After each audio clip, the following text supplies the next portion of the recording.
Hello everyone, Brad here, and in today's video training we are going to be talking about a very important topic, and that topic is time management and priority management.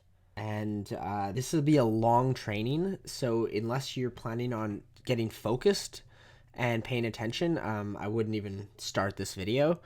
This is one of the most important topics you need to be an absolute wizard at when it comes to building a company and being the entrepreneur. Or even if you're going to be an operations manager or a salesperson that's really high level and high performing, this is a skill that cannot go unlearned, basically. It's a universally important skill. And as soon as you get into the more robust roles where you're managing a lot of other people and you have a lot of deliverables, you really have to be a wizard at this. So prepare for a long video, and I would have a notebook ready to go and just really put your full attention on this training, and close all the other tabs on your computer. Don't have YouTube going on the sides or anything, and just be here now, present with me as we go through this. I'm doing the same here as I go through. It's just I really want to drill this home because this is the foundation of a lot of the greater work you'll do in your life. If you plan on doing some incredible things, it's going to take a lot of years and it's going to take a lot of focus and dedication to be masterful at anything. So learning to focus your attention and master your time is paramount. So let's begin. Managing priorities with work and life. So notice how this is not just about work. This is about the integration of all of it. If you're like me, I have ambitions in all the areas of my life. I am a very focused and committed rock climber with very big ambitions in what I want to do and travel the world climbing. I have a focused and committed relationship and partnership.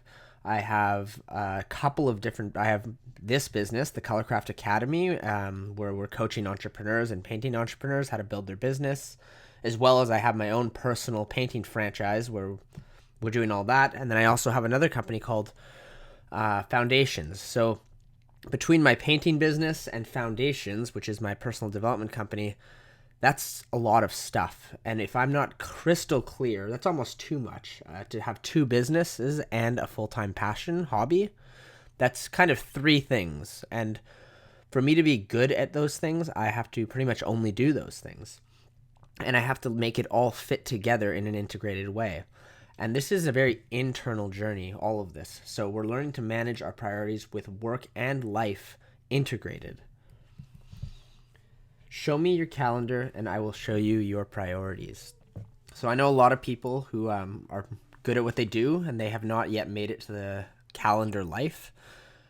Personally, if you look at my calendar, you can tell pretty much everything about me. If you look at my calendar, it's color coordinated based on different activities and themes, and it's full, and it's prioritized based on my long-term vision of where I'm going and who I'm becoming and what I'm creating. So if you're not using a calendar, I don't see how you really can actually be efficient unless you're a solopreneur just managing just yourself. I've not met many people who are not regimented onto a calendar. Who are totally free and they're getting all their priorities done and they're just also have tons of time. Very rare. I'm sure it's out there, but it's very rare in business especially. So if you're not using a calendar yet, you will be by the end of this video if you're planning on taking action. So show me your calendar and I will show you your priorities. What gets scheduled gets done. Learning to manage your priorities and stay on track in pursuit of meaningful short and long-term goals is a very important life skill. First, we need to know where we're going. This is the why. I have an actual full video series of 4 videos just to establish the why, the purpose of everything. So go back and watch that at another time to get clear on your why. Then we need to actually stay the course, remaining focused only on the highest impact activities towards our why-driven goals. So getting clear on your why is an entire thing altogether, just to get deeply centered in why you do what you do and how everything is building towards and complementing towards a higher vision that really fills your heart and fills you into an expansive state. Then we actually need to actually do all of it, which is the action. We need to do it and prioritize it and then make it happen. And that's the execution. So both are equally important. In this video, here's what we're going to cover. We're going to be designing your dream life right now. So hopefully you've done some of the past work before you're watching this video about getting clarity about what your vision for your company is and vision for your life is. And if you're a project manager and you're watching this video, or a sales manager and you're watching this video, or a sales rep, how it all integrates into your long-term vision personally and how that integrates with your company. That the company that you're working for or you're building as the entrepreneur and leader of it all. So designing your dream life, that's one thing we're going to be covering. We're going to talk about sacrifice, focus, and commitment. What are these? These are words that get thrown around a lot. People say, oh yeah, I'm focused, I'm committed. But when you actually take a minute to look at the definitions of these and what they actually really mean when you're fully in resonance with them, what are they? So we're going to actually just take a quick look at what is it? What is focus? People say it all the time. What is it? What is commitment? We claim to have commitments in our life, but do we really have commitments? We're going to go over what is priority management. So another word, it gets thrown around, but let's take a minute to look at that. What the heck is priority management? We're going to go through some of the teachings from one of my favorite books, The 7 Habits of Highly Successful People by Stephen Covey. We are going to talk about the G Suite tool belt. So the 3 tools that you are going to need to be fully masterful with if you're going to be fully organized and being able to plan at a high level. So that's Google Drive, Gmail, and Google Calendar. These are all integrated applications from Google that are given to us for free by Google. Then we're going to go into planning our life goals, time management, and block scheduling. So yeah, we actually have to figure out what are all of our life goals, our long-term visions, and the things that we have to do. And we're going to list all of that out, prioritize all of it, and allocate times to how long each of these action items takes. And then we actually have to schedule all of it. This is a very long process. This took me a good week to do, just that one thing this year. And it's setting me up for success for the rest of my year. Right? Even building this video takes time to build out this entire video and organize all my thoughts and organize all of that, and then taking the time to sit down and do the video right now. This all has to get scheduled. Goal setting. Then we're going to quickly touch on goal setting and holding focus with GS&R, which is another training that we've done that we've already done. So you can go back and look at that about how to set meaningful and smart goals and track that with accountability on a weekly basis. So we're going to recap on that because that's important. And then we're just going to touch base on opportunity cost, which is a very important word that you learn in economics class during business school. But it's a really relevant term to just know, right? Is that, we're going to go through that. What is opportunity cost? So, introduction. You can start right now by downloading the Planning Life Goals and Scheduling Priorities template, which is in the Painting Resource Center. If you're a member in Colorcraft Academy, then you can go ahead and just download that, and you can start building all this stuff and make a copy of it, put your name on it, and then folderize it into your Google Drive so that it's easy to find and refer to daily. And if you aren't a membership or a member in the Colorcraft Academy at this point, or you're not in the internal team for Colorcraft Painting, then it's all good. This video is still relevant, and you can just follow along and build your own stuff.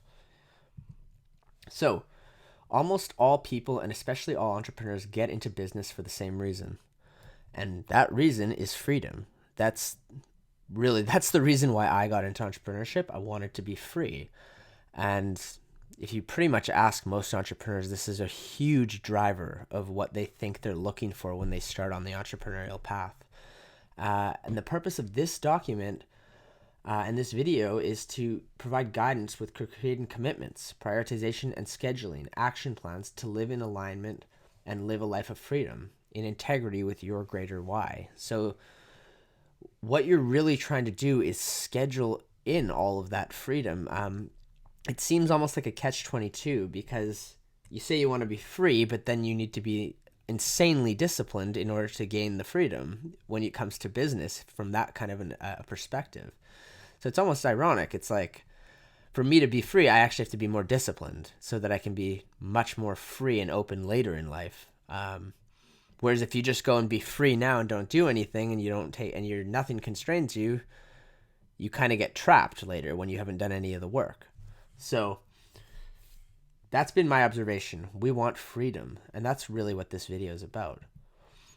And there's only really two ways that you can remedy this and gain freedom. You can either realign your life expectations and your perceptions to match your current life circumstances. So instead of wanting anything or having goals or having dreams, you can diminish all that and and just try and tame all of that and surrender into your current situation and match them up. The other way you can do it is you can become a master of planning and priority management, so that your skill and effectiveness allows you to change your life and align your direction with your dream and your overall purpose. So these are two very different paths. So this first path is really taking your current situation and making your current situation equal your desired situation. And that is a change in perception. The second way is when you take your current situation and you change yourself and you change your situation so that it matches with your dream and your desired situation. This is a much more business-oriented approach, which is, this video is about business. So we're going to be mostly focusing here on the second approach here. Another way you can look at this is like, number one is basically the yogic path. The yogic path is about moving it deeper into the present moment and realizing that the life you're looking for is the life that you're living with all that it is. Whereas business, in many ways, kind of the irony is that you're trying to change your current situation all the time. And no matter what your current situation is, you always want more and you always want to get bigger and grow, develop your ego bigger and all that stuff. And they're both different approaches, but for this training, we're really focused on the second one. We want to move from our current situation and create something. We're building a company, and our company has a bigger vision than where it is currently. And so that's what this video is about. So in order for us to create something much bigger, we need to change and grow the company and grow ourselves and grow our skill sets, which means we need to be very good at developing skills and doing what we need to do and what we say we're going to do. That all takes planning and priority management. The biggest trap that people fall into in this whole someday I'm going to get there or someday I'm going to reach my potential way of thinking. So that's kind of what we're doing. And the trap people fall into is that although it does sound great to believe in ourselves with all this language, the issue with these statements is that someday never comes. So if you die tomorrow, your potential will never really have been attained. You'll have never truly felt complete in your life because you were still always on your way to your potential. It's never arrived at. So if you kind of find yourself uttering statements like, I'll work hard now and make money and then I can create my life later, or as soon as I get to this thing, then I'm good and then I'm going to be able to feel the fullness that I'm looking for. This is the work now, live later strategy. And the issue with this strategy is that it's an illusion and it doesn't work for creating full happiness now as we journey along. The reason it doesn't work is this. Being successful is an evolving idea that lives in your mind. As you grow and evolve, the idea of enough and success changes. So even if you do attain your goal you set out to hit, you'll just want more. And you'll just see another opportunity and you'll just have a new problem you didn't realize you would have. And then you'll just start dreaming new dreams, really. And right now you're trying to get after your dream. But as soon as you get it, you're very quickly going to have a new dream. And that's the cycle. And I know it's the cycle for many of us because I have been in this cycle. And, I'm someone who's very goal oriented. I've grown up that way. And I've learned through attainment, I'm someone who can set a goal and then I hit the goal and then I feel a mild level of completion. And then it's just like immediately there's a new goal and a new vision. And that's fine. But one thing that eventually in the last few years I've realized is that it never will end. The whole point of doing all this ends up being the actual journey. Is we want to do all of this from a place of wholeness and completion and not chase. The point of creation and building is for the joy of doing it, not because I'm trying to fill some inner void that's incomplete. Because you'll never arrive if you follow with that approach. So before we jump deeply into this training, it's important to address all this stuff of what we're actually doing. So the trick with all of this is to embrace and fully enjoy the journey of creation. The point of this journey is to walk each and every step from a place of arrival. The fun part is adding tricks, skills, and tools to your tool belt as you journey towards your life calling. And as you build your company and build your painting company, or if you're watching this video and you're not building a painting company, you're building some other company, the point of all of this is to completely and fully enjoy the journey of building and creating and adding tools to your tool belt as you walk this path. So I don't know what your calling is. Only you know that. All we can do here at Colorcraft is help you to learn what you need to learn as you make way on your path of growth. The point of learning to be effective and manage priorities is for the joy of structure and planning. And the planning never ends. Ever. So there are three main points why I recommend you design your dream life and set big goals. So before we can start planning and really getting into the granulars of time and priority management, we have to know what our dreams are and what our long-term goals are. So that's a whole thing to do on its own. We'll touch base in it in this video, but it's not like that. That's a whole thing on its own, is understanding what you want to create in life. So I recommend this though because of the present moment fulfillment that's involved, right? It's fun. And if I die tomorrow, I'll die walking my path from a place of wholeness. That's ultimately what I personally want to feel in my life. I want to realize that I'm good just the way I am, but I enjoy the journey of creating and building cool things. The next reason that it's important is that most of us have important life commitments and ambitions, and they're very hard to tame. It's very hard to be a yogi and just relinquish all desire. So many of us have desires, things that we want, and we want to go after them. So it's important to do all this designing because you have these important life commitments, and it requires planning, sacrifice, focus, and commitment to walk the path of ambition. This takes planning. So number 3 is that the more driven and organized you are personally, the more you can help Colorcraft Painting or your painting company with its growth journey and development. So if you're in my team, I need you to grow. That's why I'm making these videos, is that if you're watching this and you're on my team, it's because I need you to grow and I want you to be able to teach others how to grow. It's a leadership development company.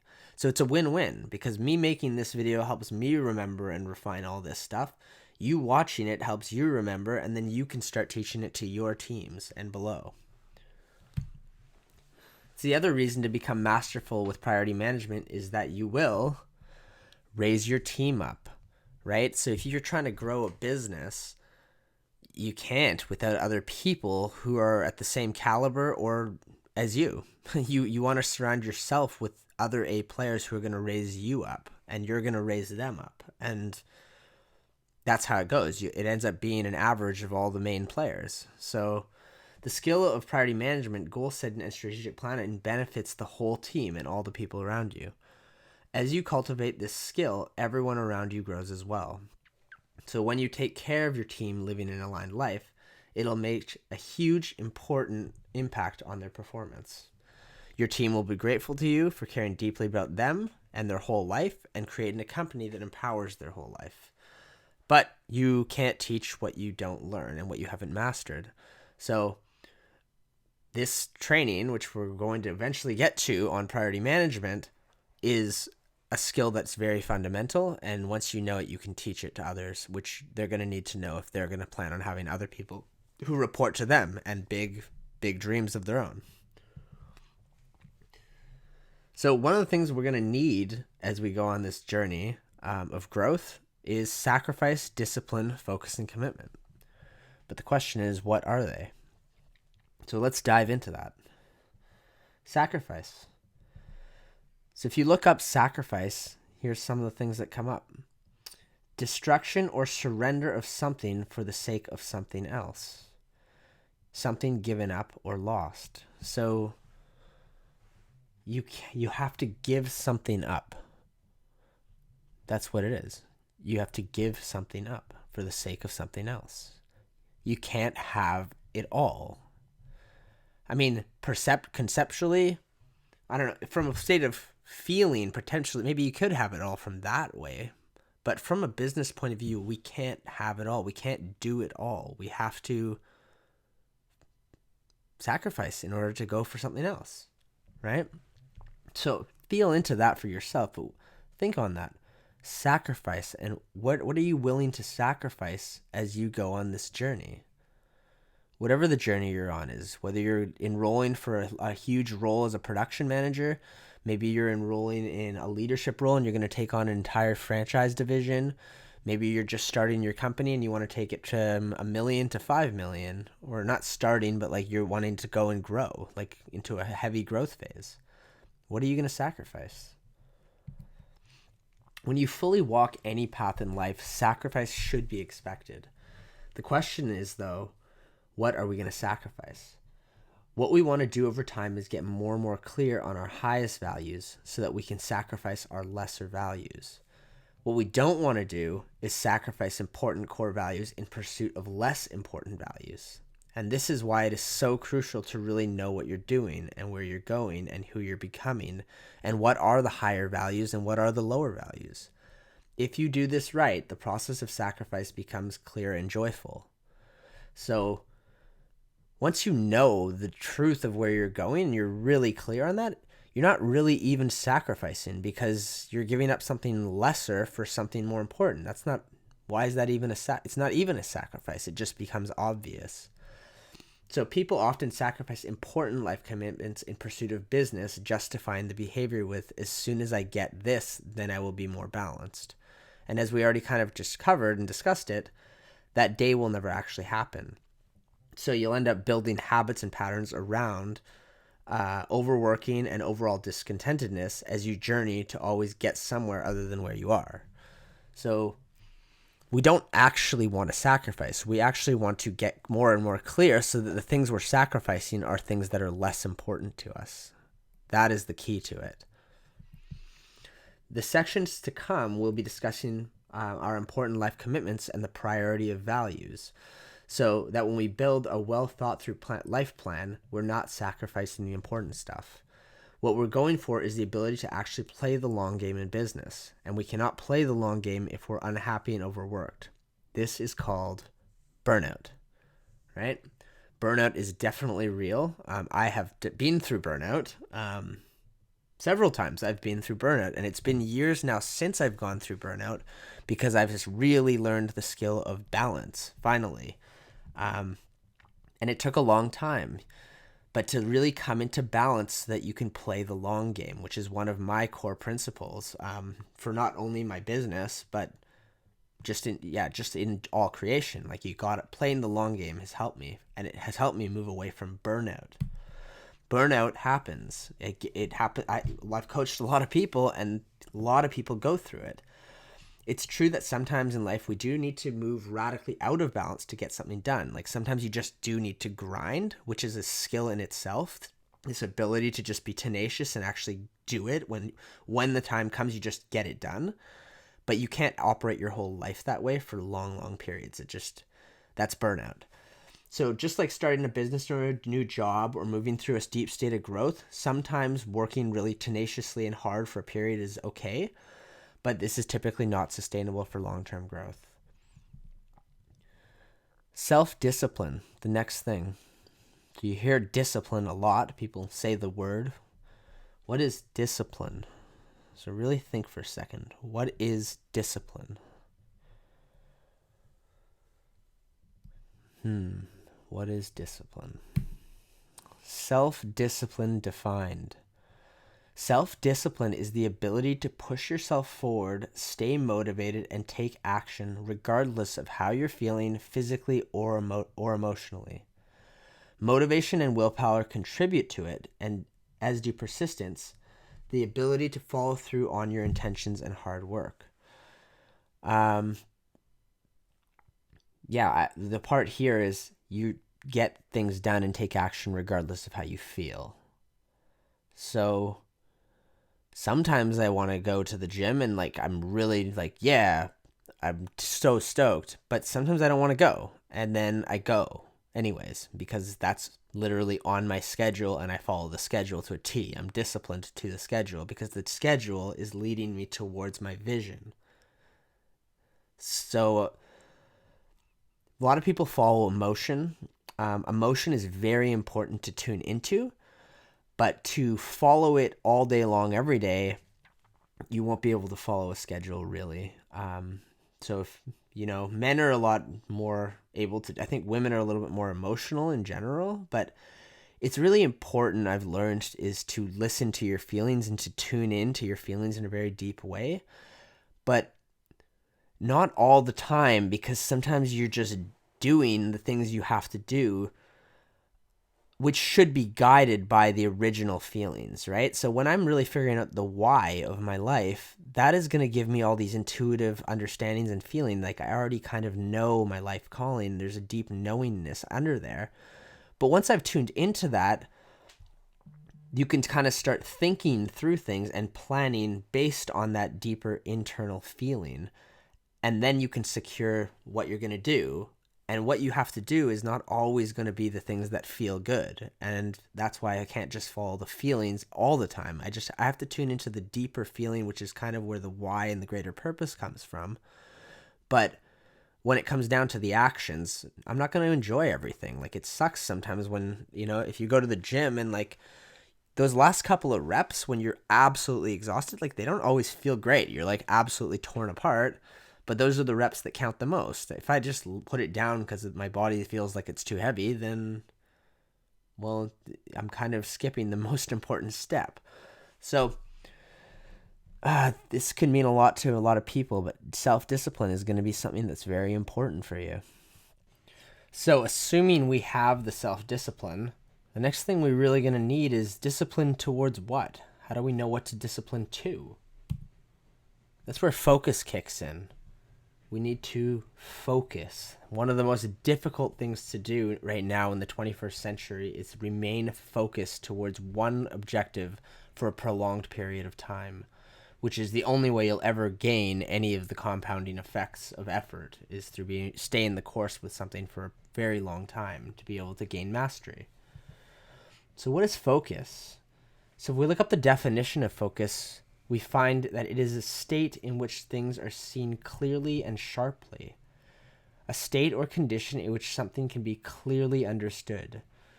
She tried to bring the important issues into focus, right? We're trying to understand something deeply. So if that's our business, we're trying to grow our business, we have to focus on it. We have to really be a master of the thing that we're doing.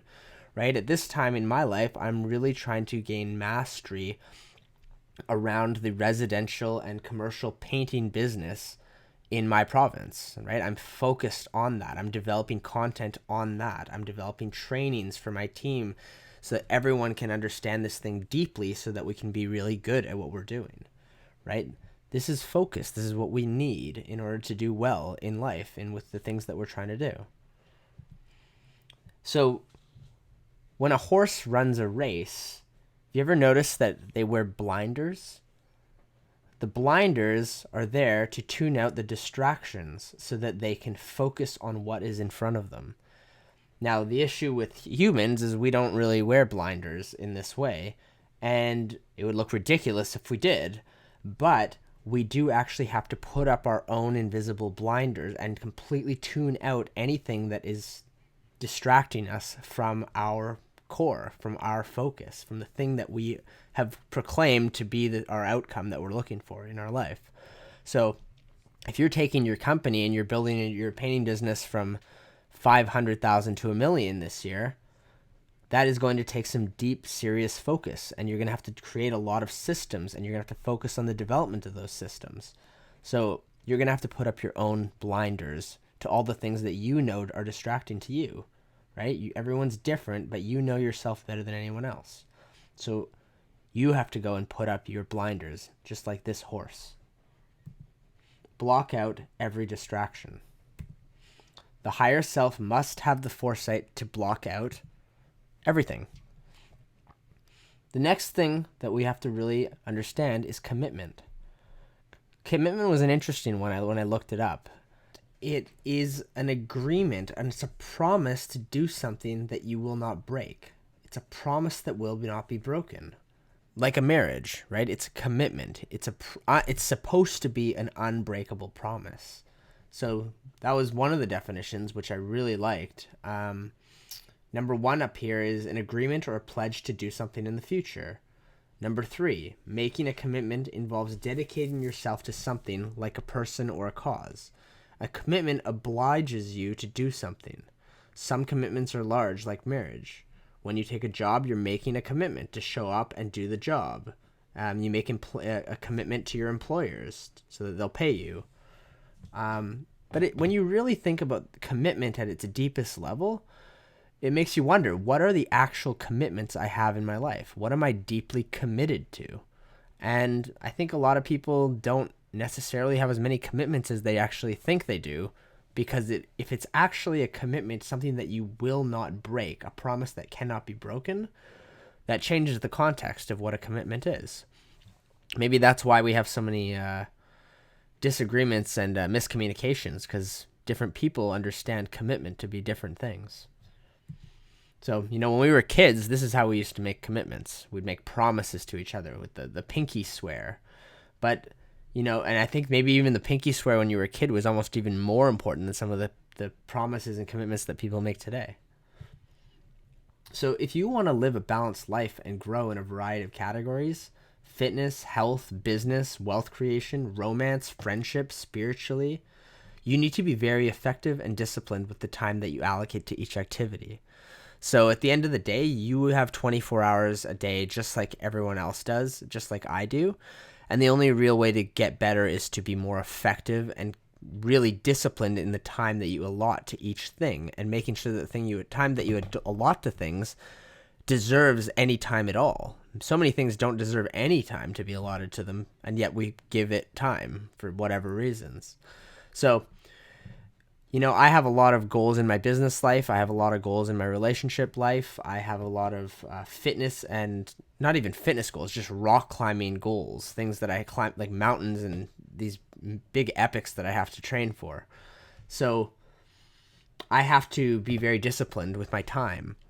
So for example, if I have a list of fitness goals at the gym, I know that I want to make some pretty serious progress.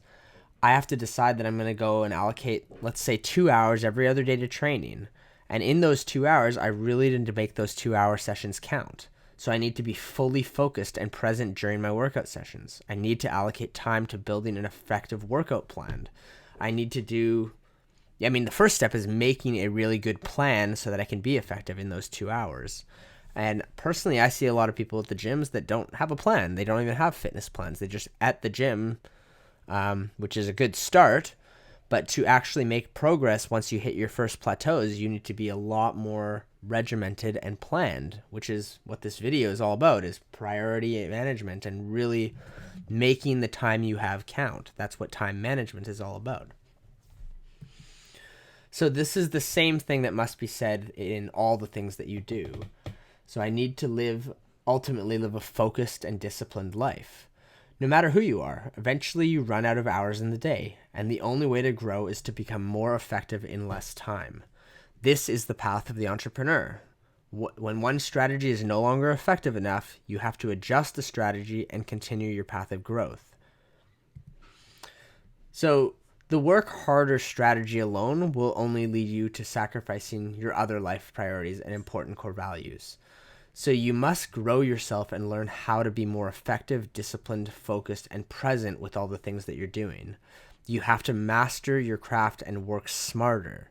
You can't just sleepwalk through things. So, when I say that I plan my whole year at the start of the year, it doesn't mean that there's no adjustments, but it means that these long-term goals, like if you have a 10-year vision, you need to understand what needs to happen in year 1, which means that you need to understand what you're going to be doing over the next 12 months, which then can break down to what you're going to do for the month in front of you, which breaks down all the way to the daily actions. And this is literally where Colorcraft comes in, where we're coming in is we want to be masters of our craft so that we can outperform who we were yesterday. You can't build a company that people love when the leader is constantly sacrificing things they cherish outside of work. And that's not the kind of leader I want to be either. I want to be someone who prioritizes life balance and building wealth and creating cool shit, but also not just sacrificing everything for business and money and only one thing. I want to be balanced within all the areas so that I can go on long term and get the compounding effects. If you don't, you will burn out. This is the whole thing. If you want to be a good leader, you have to play that long game. You must be a person of balance. So at this point in this training, the first action is just kind of to take this moment right now and ask yourself, how can I be more efficient, effective, and overall productive in my 40 or 50-hour week of work than others are in 100 hours of work? Ask yourself, how can I work smarter and make better decisions so I can play the long game and I don't have to sacrifice other important values? Ask yourself, am I living in balance between all that matters to me as I walk this path of growth? So if you're watching this type of a video, it's because you're walking a path of growth. You want to grow, right? You're interested in personal development, spiritual development, whatever. For this particular video, you're probably watching because you want to develop as a business person, but they all end up linking. So you have to ask the tough questions. Where do I lose attention? Where am I not present and focused throughout my day? When am I just passing the hours? These are the questions. So at Colorcraft, our purpose statement, our purpose, the purpose why I got into all of this is together realizing our potential and actualizing our dreams. That is the purpose of why I'm doing all of this, is to grow and see what I can do and have this be a stepping stone in my long-term vision and my long-term dream. This is our purpose statement at Colorcraft. So how do we live a purpose such as this? The answer is that I need to become masterful at managing my priorities. And we as a group and as a team and as a company need to be masterful at managing our priorities, both personally and professionally, because they're linked. It's all linked long term. Everything works together. And that is where this comes in, priority management. So what is priority management? Right? Everyone talks about it. You hear about priority management sometimes. And what is it? Priority management is the process and action of aligning long-term goals with your everyday plan. So another way of saying, designing your daily actions to align with your dream. That's how I like to look at it. So what is time management? What's the difference, right? Time management is the process of organizing and planning how to divide your time between different activities. Get it right and you'll end up working smarter, not harder, to get more done in less time. Even when time is tight and pressures are high, the highest achievers manage their time exceptionally well. In 7 Habits of Highly Effective People, I like their definition. It's super clean. The definition of time management is just organize and execute around priorities. Or if that's their definition of priority management, actually. So this all sounds great, right? It's why doesn't everyone just do this then? You just organize your life around your priorities. Sounds like a great idea, right? Why doesn't everyone do it then? And the reason is because it takes effort and a lot of thought. So it's almost like you don't want to, I don't like to think about it a lot. Like I just want to execute my schedule. And so for me to not have to think about a lot on a daily basis, I actually have to think about it a lot up front so that I don't have to think about it on a weekly and daily basis. I just know that it all is leading me towards my long-term vision. So it's tough to do this when you're new to it, especially. It's really hard to do all this because it takes so much thought and effort up front. But once this becomes your norm, you literally can't go back. You can't live without it because it's honestly too much work to not be organized. It's too much work to not have it all make sense and all aligned. Living out of alignment is way too much work. That ends up being how you'll see it and feel it once you start on this path of managing your priorities and organizing around your priorities. So if you've made it to this point in this video training, it's because something is resonating with you. Otherwise, you would have shut this off already. So definitely carry forward because we haven't even gotten into the nitty-gritty of this yet. This training on priority management is one of the most fundamental and important skills to master in any business or life endeavor that you engage in. If you wish to hit your professional goals and remain in integrity with your personal priorities outside of work as well, you have to take the designing of your calendar seriously. Do not procrastinate or half-ass the process of managing your priorities every week. Give it the commitment and the attention that it deserves and requires. So you have to do this. I'm telling you, do it. Mastering your time and priorities takes effort. This process is partially assisted with tools and technology, which we're going to cover in this training as well. But mostly it's a practice of developing mindset and psychology. So you have to make the commitment to master your time, right? The rest will follow, and you're going to go through all the emotional roadblocks and the hiccups along this journey. But it's like the decision to take control of your financial life or take control of your health and fitness life. It's always the same thing. You have to make the commitment to mastering something, and then you go on the journey, which has all the obstacles on the way. So at this point, you should make the commitment right now in your mind. As I'm saying this, make the commitment to mastering your time. So the 7 Habits of Highly Effective People. This used to be my favorite book. I mean, it's still one of my top favorite books, which is why we're going to talk about it right now. I used to read it every single year for years when I was just starting in business. For like the first 3 or 4 years, I'd read it literally once a year at least, from cover to end. And the first habit is proactivity. So the habit of proactivity states that I am the creator of my life. I can change patterns that don't serve me. That's what that means. That's like if you had to decipher it down into a sentence, it means that I create my life. I make it happen. And that I can change my life. So there are 2 basic ways of being in business and in life. So according to this principle, right? And this is them. The ways of being are you can be a reactive person and you can be a proactive person. And I'm going to suggest that you be a proactive person if you've been acting in a reactive way for the last little while. If you want to get ahead of things and live your life from a place of grace and peace and create from a place of ease and non-urgency, that's what this is really all about. That's what we're going to cover right now. What does it mean to be proactive? So proactivity, if you define it, it means that as human beings, we are responsible for our own lives. We have the initiative and the responsibility to make things happen. Responsibility. If you break that into the synonyms down a little bit, it's our ability to choose our responses in life.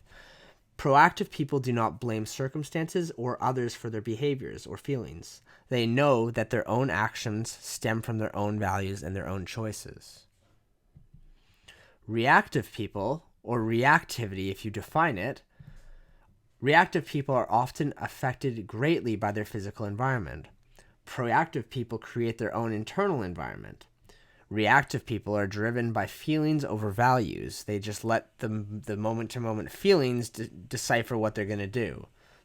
reactive people are also driven by social environment over their internal truths. So one thing that the book really makes clear is that you want to be able to create a gap. And this is true for meditation. This is true for, this is the basis of meditation. We want to create a gap between the thoughts and the making of meaning and all of that. So there's a stimulus. Then when there's a gap that's created, there's a freedom for you to choose your response. And you can use your self-awareness, your imaginations, your independent will, and your conscience to choose the correct response or the response that you would like to engage from a proactive place and then respond according to that. So with these approaches, if we kind of simplify it down a little bit, reactivity is working out without firm direction. It's doing what seems just the most urgent in the moment that you're in. It's just going out and getting stuff done. When I started in business, I definitely would just go out and get shit done. And, that did okay for me for a little while because I didn't have any skills. So I'm using my hard work to make up for my lack of skills. And that's actually a really good idea when you have no skills because it takes time to develop skills. But it's a reactive way to be. And it's also just moving along without focused review of your results versus your goals. So when you set a goal and then there's an outcome, the result, taking the time to review that and see how you can improve and all that stuff. If you don't do that, then you're kind of just going to continue reacting to stuff. And then making mistakes without conscious change. So again, that links to the one above, which is when you have an opportunity to learn in life and in business with everything you do. Every week we have the opportunity to learn more lessons and then take those lessons and invest them into our future so that we can grow and learn and stop making the same mistakes. And ultimately, we want to press ourselves to become more proactive. So proactivity is when you have defined goals in place. They're all set in stone ahead of time. You're taking the time every week to schedule a clear plan towards those goals. So when you say you're going to do something, there's a detailed plan that's very clear and very doable and achievable. I have a whole module that we've done that you can find on just goal setting, SMART goals. So it's a broken down, smart, specific, measurable goals that are totally achievable. That is proactive. You're setting yourself up for success. And then you have tangible outcomes for every day and every week. And then you're proactive by reviewing the results at the end of every week and seeing what you're doing well and seeing what you're not doing well. That's, it's not actually tremendously complicated, but it does you do need to actually put attention on it. So another way you can really tune into this is by listening to your language. So one of the things that I'm very passionate about and I'm in study with is Taoism and meditation, and my own personal and spiritual inquiry in philosophy is all very important to me. And one of the things that you'll notice as you start reading through a lot of the ancient texts is that right speech is one of the elements of the Eightfold Path in Buddhism. And it's also one of the most important things they refer to as you start to deep dive and learn about yourself in much deeper ways. But what does right speech mean? To lay it simple, our speech correlates directly with our thoughts. So therefore, we must only speak in a way that is proactive and ultimately leading us to our vision and our highest purpose. This is a simple yet very profound thing to realize and to practice. So with the above outlined language, it is clear to see that one type of speech declares that I am free to choose, and the other indicates that I am not in control. Something outside of me is making me feel what I feel and is controlling my actions. So, right, you have proactive language and you have reactive language. And you can really start right now paying attention to the language that you use and the language that you speak to other people, but most importantly, the language that you speak to yourself. Are you speaking from a place of proactivity or reactivity? Yeah, and the important thing to really note in this is that your language will end up being self-fulfilling. It will become true because you speak it into existence. It self-fulfills. Um, this is called the self-fulfilling prophecy, and it's very powerful. Self-fulfilling prophecy is incredible how powerful it is, how we speak things into existence. So words can be very, very powerful. The self-fulfilling prophecy is a process through which an originally false expectation can lead to its own confirmation. In self-fulfilling prophecy, an individual's expectations about another person or entity eventually results in the other person or entity acting in ways that confirm the expectations. So society programs the script of the masses to think and speak in a way where we are not responsible or in control of our life and perception. Another way of saying we are a product of our feelings, which then control our thoughts and then our actions. So this is all very enculturated. It's all, the way our whole system is it pushes people into this reactive victimhood stuff. And it becomes true when you believe it to be true. And that all happens through self-fulfilling prophecy. We believe ourselves to be the victim, which takes us out of control. And it's true because you believe it's true. But the truth is that it can be self-fulfilling in a proactive manner. And that's what we want to switch over to. We want to reaffirm through the way that we speak to ourselves and others so that it self-fulfills the other way and pushes us into proactivity. So in reality, according to how I see it, it is in fact the other way around. Our thoughts are the origin of how we feel about life and perceive the world around us. So just like you do in meditation, we watch the thoughts first. So our proactive language. So these would be things that are proactive. This is types of ways that you might say things. Let's explore alternatives. Let's try something else. I control how I feel about things. I'll decide how I want to respond. I'll get it done. I'll do it anyways. These are things that you would hear from someone who's quite proactive. Like they're just going to do it anyway. I'm just, all the odds are against me, but I'm just going to do it anyways. Right? Reactive language. You can tell if you hear people saying this kind of stuff. Well, there's nothing I can do about it. That's just the way I am. He's making me mad. Someone else is making me mad, right? They're doing it, and I have no control about if I'm going to be mad or not because they're making it so that I'm mad. Totally out of my control. They won't let me. Well, I can't. I have to. You hear that one a lot, and I hate that one. I have to? No, replace the wording. I choose to. You don't have to do anything. You choose to. If this, then that. So only if this, then I can do that. So that's all reactive language. These are things I look for when I'm interviewing people and having conversations with people that I'm looking to bring on the team. I'm looking for proactive language versus reactive language. That's part of what I'm always paying attention to.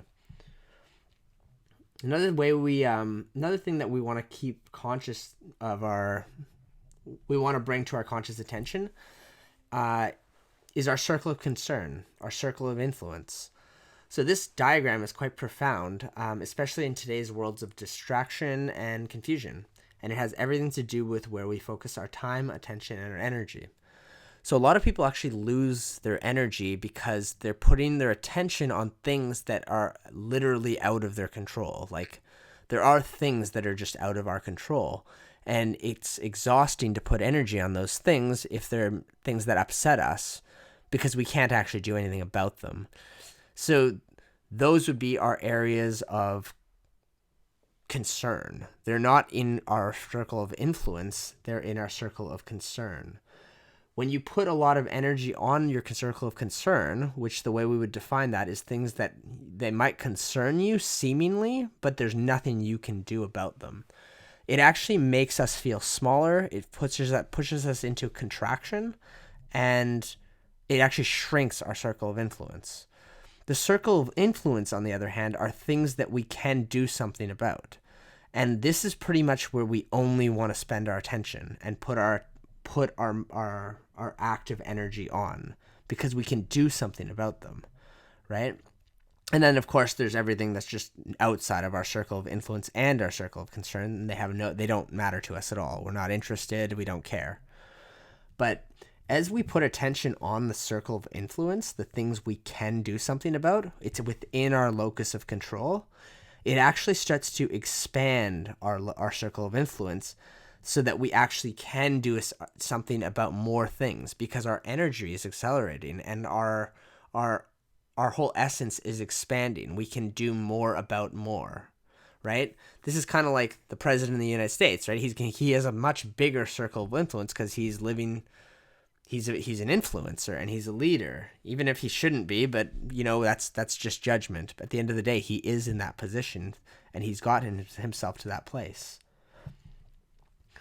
So the three categories that we're noting here, they're the things that do not concern us at all. We don't care and we don't need to focus there. There's the circle of concern, which is things that concern us in our life and in our business, but we may or may not be able to influence or do anything about. This would be things like the interest rates. Like, that affects my business, that affects my investments, but there's nothing I can do about that. It's not worth putting a ton of my attention on it. It's just is what it is.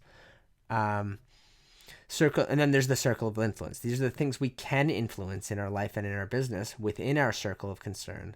And the circle can actually be expanded with focus and proactivity. So that's a really interesting and important model, because you can really just go through your life and through your days and ask yourself, is this within my circle of influence? Or is this just my circle of concern? Because if that's the case, I'm going to focus on only my circle of influence. And that's why we spent some time speaking about focus. There are things we can do something about, and there are things we cannot.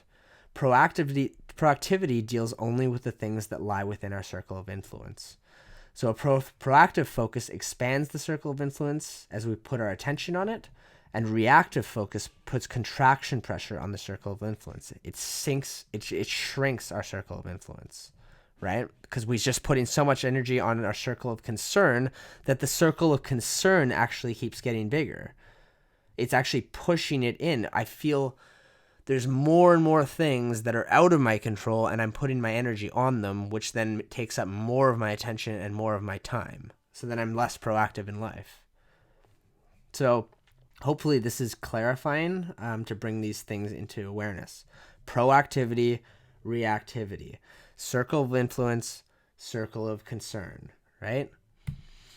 So at this point, here's some of the action items or the things to think and feel into. So you want to begin to watch your thoughts in all that you do. You want to begin to pay attention to the language that you and others are using in life and in business. Does your language change depending on which category of life you're in? In your health, are you speaking from a proactive approach? In your business, are you proactive or reactive? In your relationships, are you always speaking about your circle of influence or your circle of concern? Financially, are you speaking from these places? How do you speak about your spiritual life? All these things, pay attention to the language, right? Watch the words, write speech. Number 3 here, identify an area of your life or in your business that is a problem right now. Are you being and speaking from a place of proactivity or reactivity with regards to that problem?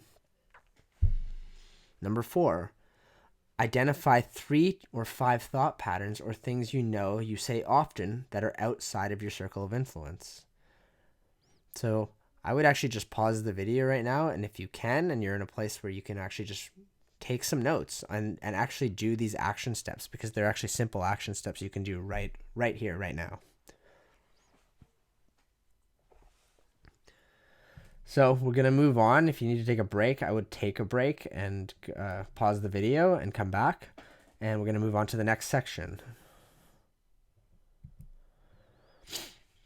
So the next section is called Big Rocks First. And this is where we get into the essence of block scheduling. We're going to start getting into scheduling our life and how to actually do this in a very, very detailed and smart way. This is habit 3 from Highly Effective People, 7 Habits of Highly Effective People. So this is another way of saying block scheduling. That's how I actually learned about it. Before I had ever read the book, in one of my early entrepreneurship, just my early education for business and entrepreneurship, we called it block scheduling. And that's what I was taught in my first few months actually being in business. And in Stephen Covey's book, he actually outlines and breaks it into 4 quadrants, which we're going to go over right now. So the teaching for the book, they call it to put first things first. Put first things first in life and in business. And these are called your big rocks. We want to put our big rocks into our schedule first before we put any of our small rocks in. So big rocks would be priority A items, and these fit into your schedule first. They're the big rocks. This video, I'm actually going to have you watch it right now. It's really funny. But it's an incredible visual of how this actually works in real life. So I'll click here.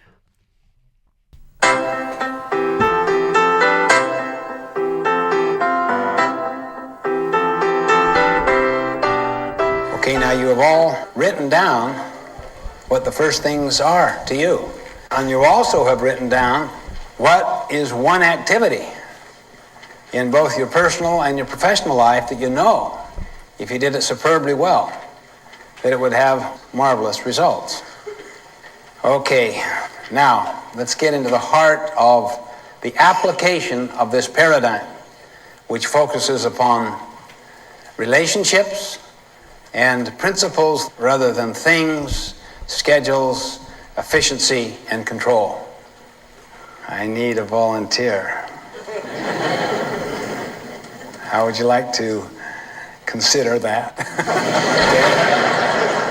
Okay. You'd come up here, please. Your name is? Elizabeth. Elizabeth. Thank you. Good to see you. Elizabeth, you've got, you hold this. Very, very busy life, right? I do. You have a work life? I do. Family life as well? Mm-hmm. Children? Not yet. Not yet. What's the nature of your work assignment? Consulting. Consulting. Do you have a part of the firm, a consulting firm? Yes, I do. I direct an international firm. An international firm. Mm-hmm. So you really are interfacing with all kinds of people in the firm and outside the firm. That's right. Do you also do direct work with the clients yourself? That's right. And you have a number of associates you work with, mm-hmm, all around this country and throughout the world? Mm-hmm. Starting? Yes. Kind of like us. That's right. You want a rich personal life and a rich family life and also community and so forth. Do you ever feel like you get bogged down in the thick of thin things? Yes. Do you ever feel like your life is kind of out of balance, out of whack? It can be. Do you ever feel like you're in the pounding surf? Mm-hmm. You know, where you just have one big wave after another knock you down, you stagger back, and then here comes another wave, then another one knocks you down to where it just kind of beats you up? Mm-hmm. Well, that might be analogous to all these little, small things that tend to fill our life. And that just little by little, they just accumulate. Now, your job, you can't go above this, is to get all those large rocks in the jar. Good luck.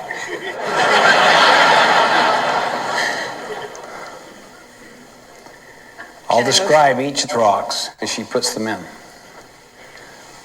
What's that one called? Q2, planning, preparation. Right. Planning, preparation, prevention, and empowerment. Mm-hmm. Q2, that which is not urgent but important. Right. Am I picking these up in any order? Any way you want. You want to get them all in there because they're all important. Can I move the little rocks? Well, you have the little rocks as they are now, but you can't go above this. Okay. Can I put this down? Sure.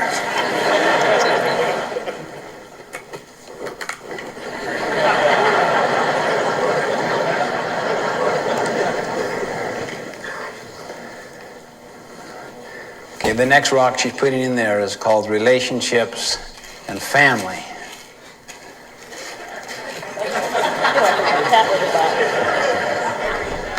She's trying to make it so she can get them all in there on the assumption that by moving the other ones around, it makes more space.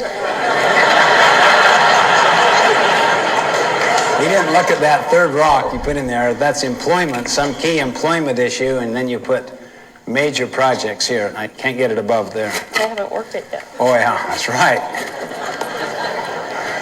Is that fair? Yeah, that's fair.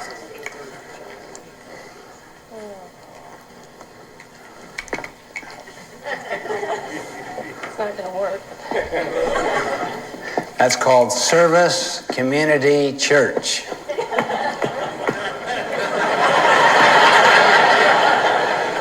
Do you ever feel like this? Yes. How many feel like this? Am I still going? Yeah, you can. Try to get them in there.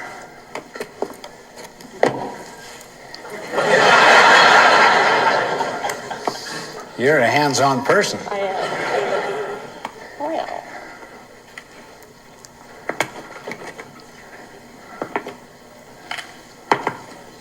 It's not very flat.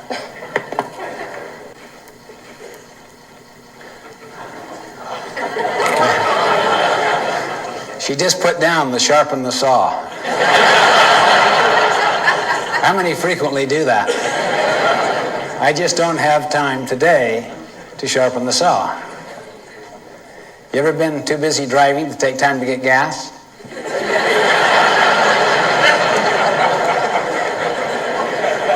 This one's important. So we gotta get Vacation. Vacation's important to her. Oh, I By moving the little things around, you might squeeze in one more of those big major things. Does that count? It's almost. Wow, that is good. You know, if it doesn't fit, force it.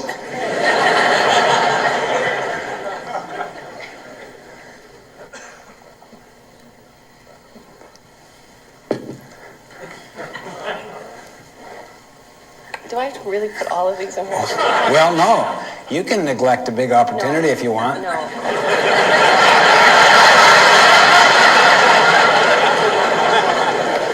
Here's something that's called urgent and important. It's a quadrant 1 thing that is blindsiding you, that it's your biggest client, that if you don't get back to that client now,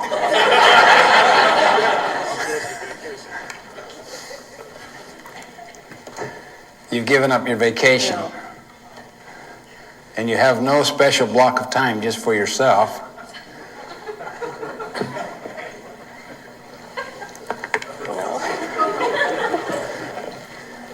You have no young children.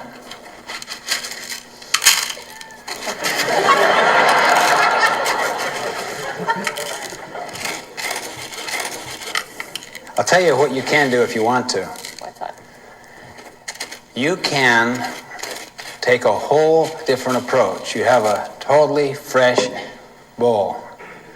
You can work out of a different paradigm altogether. You can do anything you want. So I can use that bucket. That's what you're saying. Anything, yeah. Well, then I'd rather put these in the bottom. And then pour the little pebbles on top.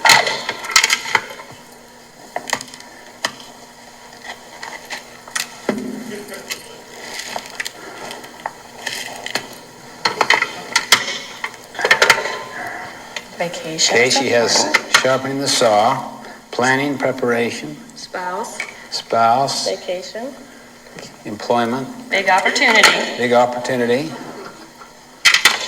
important and urgent, block of time,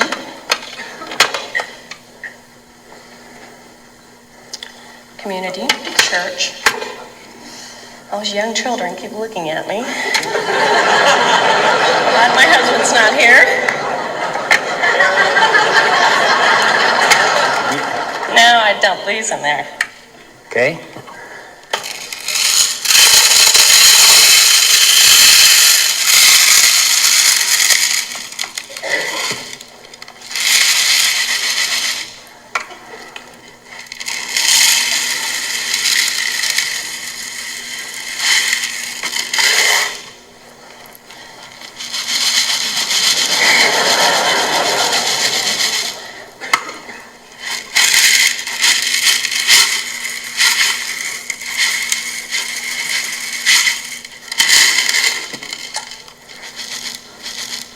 gonna work. So you got all the important things in first, right? That's right.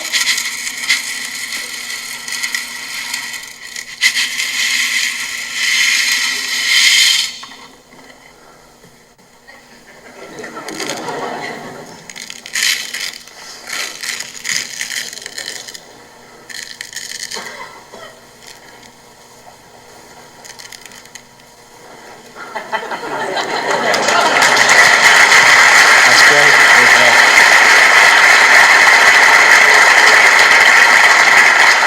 What did you learn? I learn if I have an opportunity to do all the things that are important first and block out when I have the fullest amount available, and then all the little things will fill in the important things. Even if this were higher with the green rocks, you may neglect some of those, see? But so what? Those are just fillers. Fillers, and they're not important. These things you've decided are the most important things.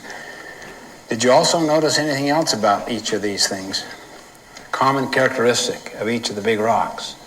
What have they to do with, or who? With myself.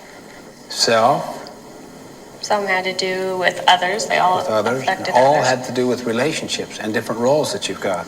So what if you were to shift to a paradigm of deciding, first of all, what your whole life is about, so that you have a philosophical basis on which to make all of the decisions about what are the big rocks, the middle-sized, small rocks, and so forth. Put the big rocks in very first, the most important things, then the other ones accordingly. And to get out of daily planning altogether, because if you're in the daily planning, what's already happened? The little rocks are already filling up my day. Absolutely, and all you're doing now is prioritizing crises. And you have a big rock like this, like a major project, just like you tried to do. There's just no way you can fit that in. So what if you had the philosophy of relationships rather than schedules, and to organize your whole life around relationships, around the roles that you have with yourself and with other people first? Well, that's the whole idea. Thank you very much. Let's hear it for Elizabeth.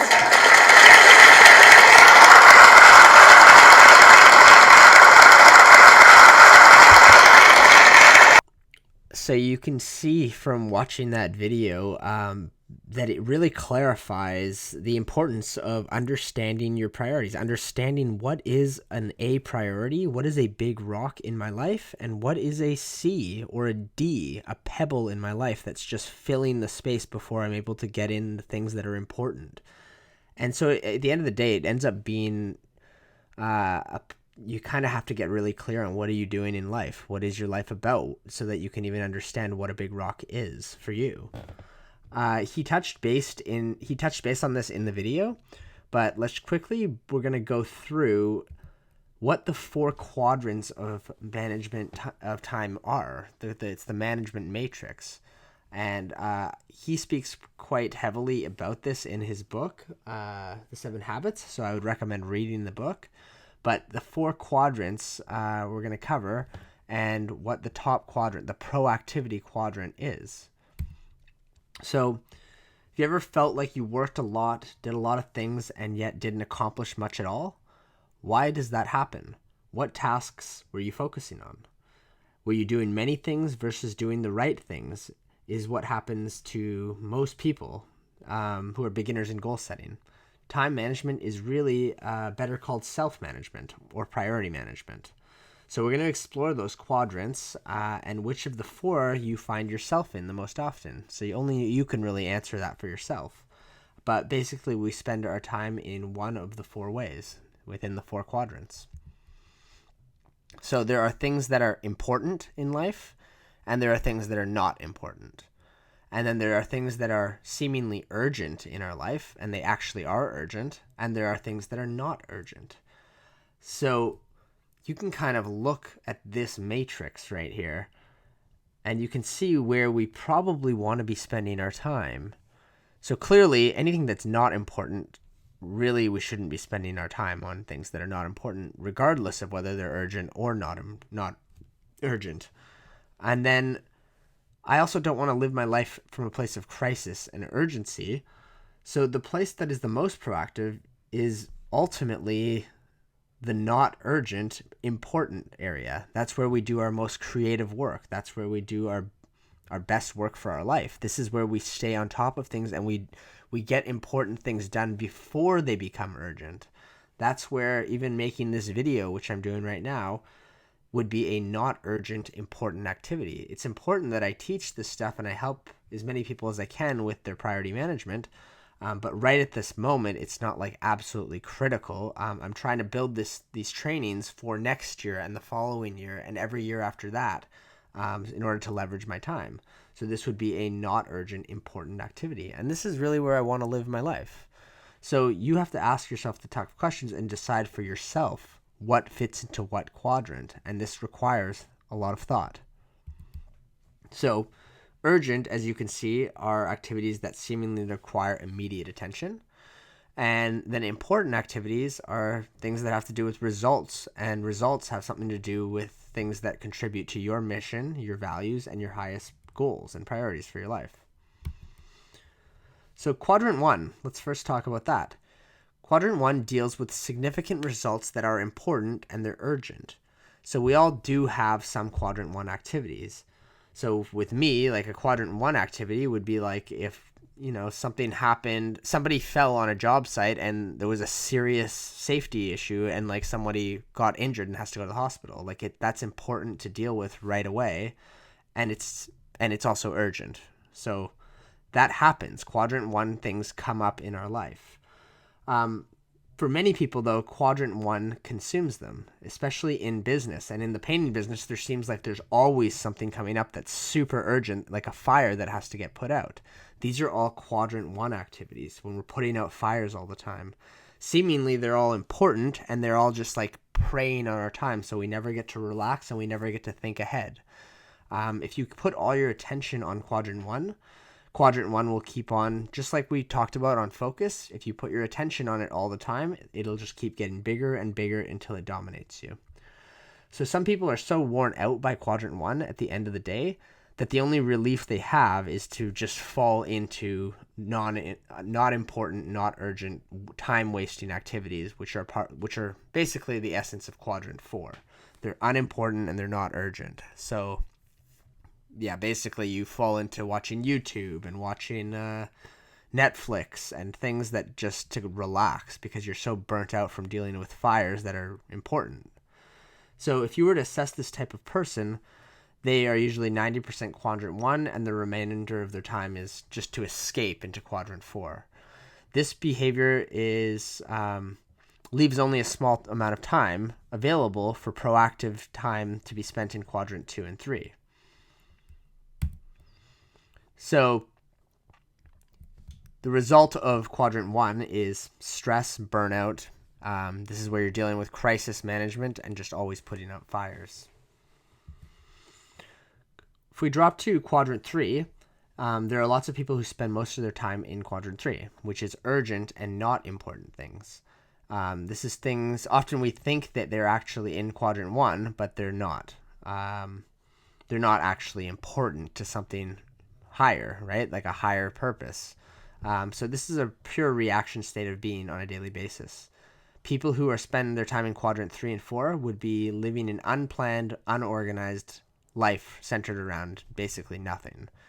These are dependent, reactive people who have not yet claimed responsibility for their life.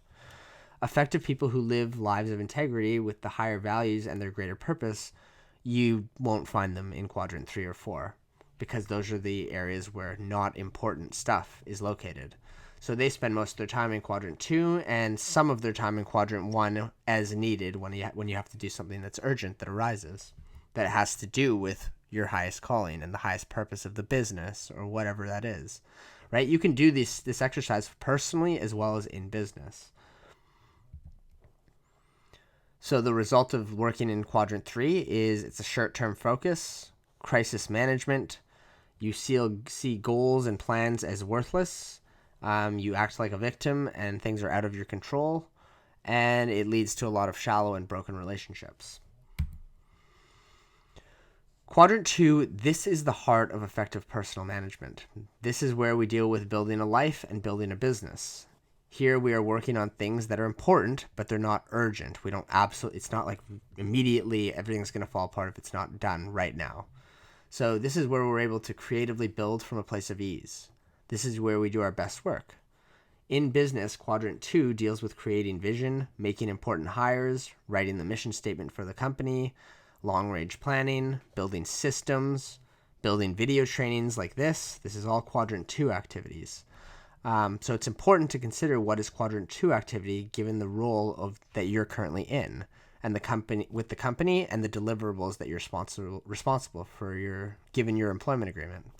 So if you're the owner of the company, you still do, you might not technically have an employment agreement with your own company, but you might.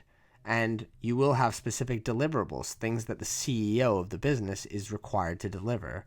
And that all needs to get prioritized into Quadrant 2 activities. So Quadrant 2, the results of hanging out in this area are you're dealing with vision and company direction, balance, planning, control, people development, crisis control, systems development. That's all Quadrant 2 results. Quadrant 4, you are totally wasting your time if you are spending your time in Quadrant 4. You have no mission or clarity on your values or purpose, and you lack discipline of mind. Anything that pops up in your newsfeed, you'll basically look at it and even mention it to other people and start telling other people about things that aren't important. And you're pretty much not sure what tomorrow has in store for you, and you don't follow a calendar or a plan of any kind. So it kind of sounds harsh, but it's kind of just the way it is. It's, and I've been in these places myself, and I'm not perfect myself even. I'm not always in Quadrant 2. This is a work in progress, which is why I study it. But if you don't take control of your attention, you can get pulled into the lower quadrants, right? And just time wasters and things that are not important. So it ends up it has everything to do with understanding what is important so that you can classify yourself into the different quadrants. So the result of being in Quadrant 4 is that you're totally irresponsible. You're probably getting fired from jobs. You're wasting time on Facebook. You're always watching what other people are doing. You're depending on others for everything. You're asking for other people's interpretations of what they think you should do, asking for advice all the time about what you should be doing. You definitely don't want to be living in Quadrant 3 and 4. So for entrepreneurs out there, if you're building your own painting company, this helps to clarify you are either working in your business, getting pulled into lower roles and things that don't have to do with your deliverables and what are your Quadrant 2 activities, or you're working on your business, which is what I want you to be doing, right? For me, when I do these types of trainings, this is educational for everyone on the team. I'm working on the business. I'm building something and a system that can be used in the future. It's not just some random task. So the action items at this point in the training. What is one thing that you could start doing now that if you did it on a regular basis would make a big positive difference in your life and your business? So think about that right now. What's the first thing that came up when I said that?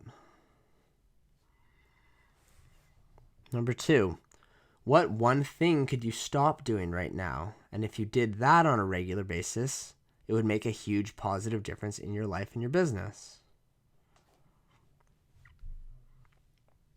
Another question to ask yourself, and I would write these things down if you have a pen and paper available or your journal. Ask yourself, are you working mostly in your business or are you developing and working on your business? Right? Are you mostly found painting and actually just like at job sites painting? Or are you developing systems and resources for your painters to help them improve their technique and their skills? Right?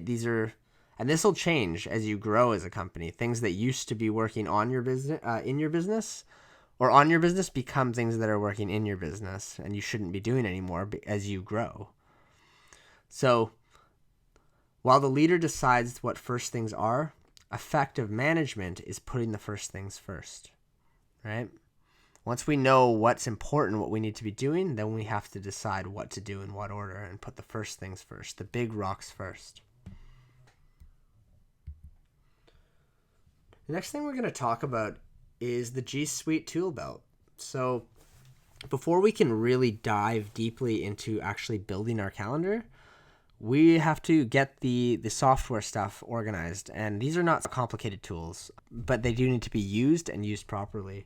So I'm just going to quickly introduce us to the G Suite tool belt. So the 3 G Suite tool belt that I'm talking about is Gmail, Google Calendar, and Google Drive. This is our organizational wizardry box. This is offered by Google as a trade-off to get us to be completely entangled with their brand.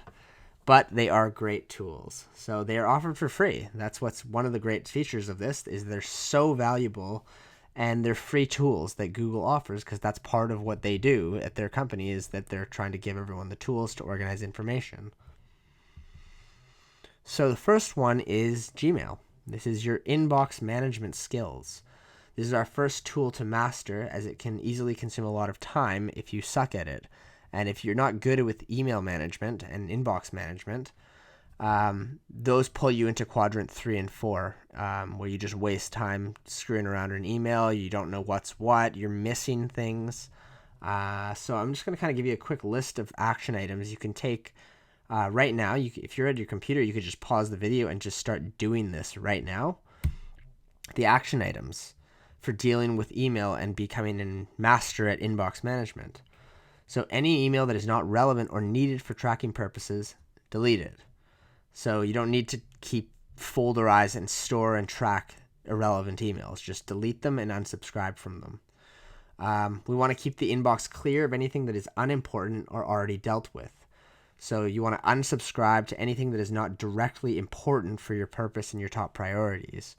And then anything that is, like I said, if it doesn't need to be kept for future reference, just delete it, get rid of it, and clear the inbox. Number 3, make folders for each category of your life and business. So in the sidebar, you want to actually create a whole organizational system so that you can categorize everything in your business. So ideally, you have your own email specifically for business with the correct address and everything. And anything that's business just gets categorized appropriately, so it's easy to find and it's out of the actual inbox. So you don't have a cluttered inbox, right? Clean inbox, clean mind. It's all about being simple with everything.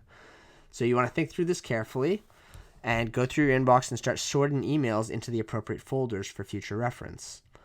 Number 4, as you deal with your emails and your scheduled actions, and schedule actions to address important emails, remove them from your inbox and move them to the appropriate folders. So basically, your inbox will have a crap load of emails that come in every day.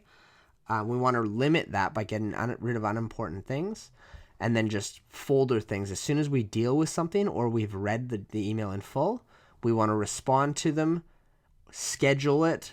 Like if there's an action that needs to be scheduled, we want to schedule it, and then we want to get it out of the inbox. So I have a kind of a limit. I never want to have more than 10 emails in my inbox.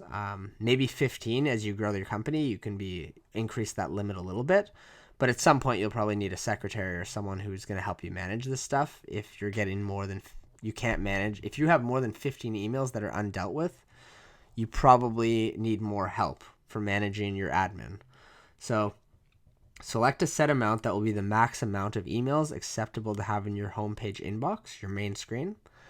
And I recommend 10 to 15 is the most you should be having in there. And otherwise start delegating. So I can kind of give you a quick show in my inbox. So if we let's just go to my inbox right now and see what's going on.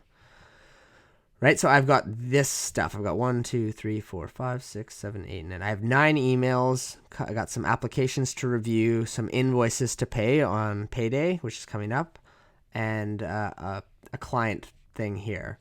Once I deal with something, so all these invoices, once I pay them all, they get folderized, and all my different folders are right here. My marketing stuff, operations stuff, personal stuff, recruitment stuff, sales folders, right? Jobs booked, estimates canceled, estimates lost, estimate presented. And, it just goes on and on. It's your system.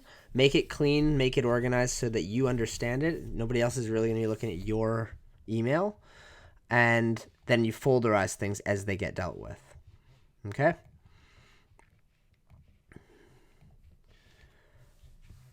That is email. The next one is G Suite, the Google Calendar. So the nice thing about all this is that it's all linked because it's all from Google. So this is kind of your map for life and business. This is the main tool for this training as a whole. This is like the tool that we're ultimately going to schedule your entire vision into. The following, we're not going to go into detail right this second, but this is what we're going to deal with extensively with in this training, which is going to come fairly shortly here. On how to create a realistic calendar that serves your growth and development and serves your highest priorities with regards to your role in business.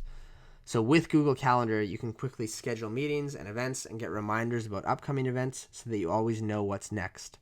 Calendar is designed for teams, so it's easy to share your schedule with others and deal with multiple calendars. You can integrate them all. And yeah, it's awesome. So Google Calendar is the tool we're going to be using in this training shortly. And yeah, all the action items are going to come up shortly here. The last one is G Suite, the Google Drive. So Google Drive is your home base for organizing all your information and your resources and your file sharing and all of that stuff. It's a cloud-based storage solution that allows you to save files online and from anywhere, from any smartphone, any computer. You could be traveling and have it all on your phone. Literally, it's awesome.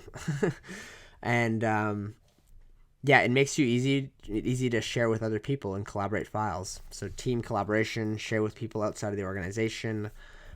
You can drop and drag uploads. You can automatically convert uploaded files to Google Docs. Pretty much view any file type. I'll show you quickly my Google Drive as well. So if I go to let's just go to Drive. So this is my whole company's organized fully, like every single thing in order, all the company systems, right? I could go to my financial budgeting, all my chart of accounts for finances and stuff like that. I could go into my sales or people, like everything's just fully organized. Business admin, all the different things organized fully for me, right? I like to do everything by numbering. This is a whole training in itself of how to have a very detailed system of sharing and just organization for Google Drive.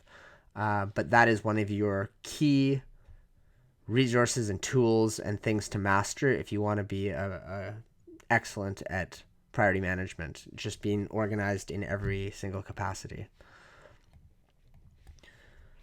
All right, so the actions. You want to take your time and start getting familiar with all the business systems available through our Colorcraft Resource Center. So if you're in our program, we give you all the systems, first of all, and then we actually just get this thing dialed in for you.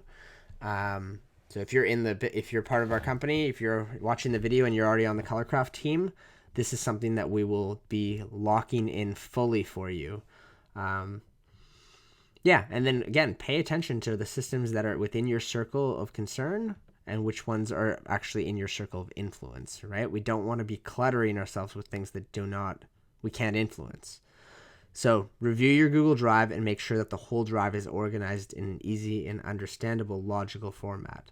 Ask yourself, could a stranger easily navigate my drive? And that's it. This is the G Suite tool belt. Do not use these. Planning life goals, time management, and block scheduling. So we've covered a lot so far. And at this point in the training, I'm actually going to show you the Excel template that I use to actually break everything down. So all my life goals in all the different things that are important in all the different categories of my life and breaking them all down and then prioritizing everything and understanding how often things actually have to get done to make things a reality. Because that's the key, is how do we actually take our dreams and then make it a reality? And that is the actual trick to all of this.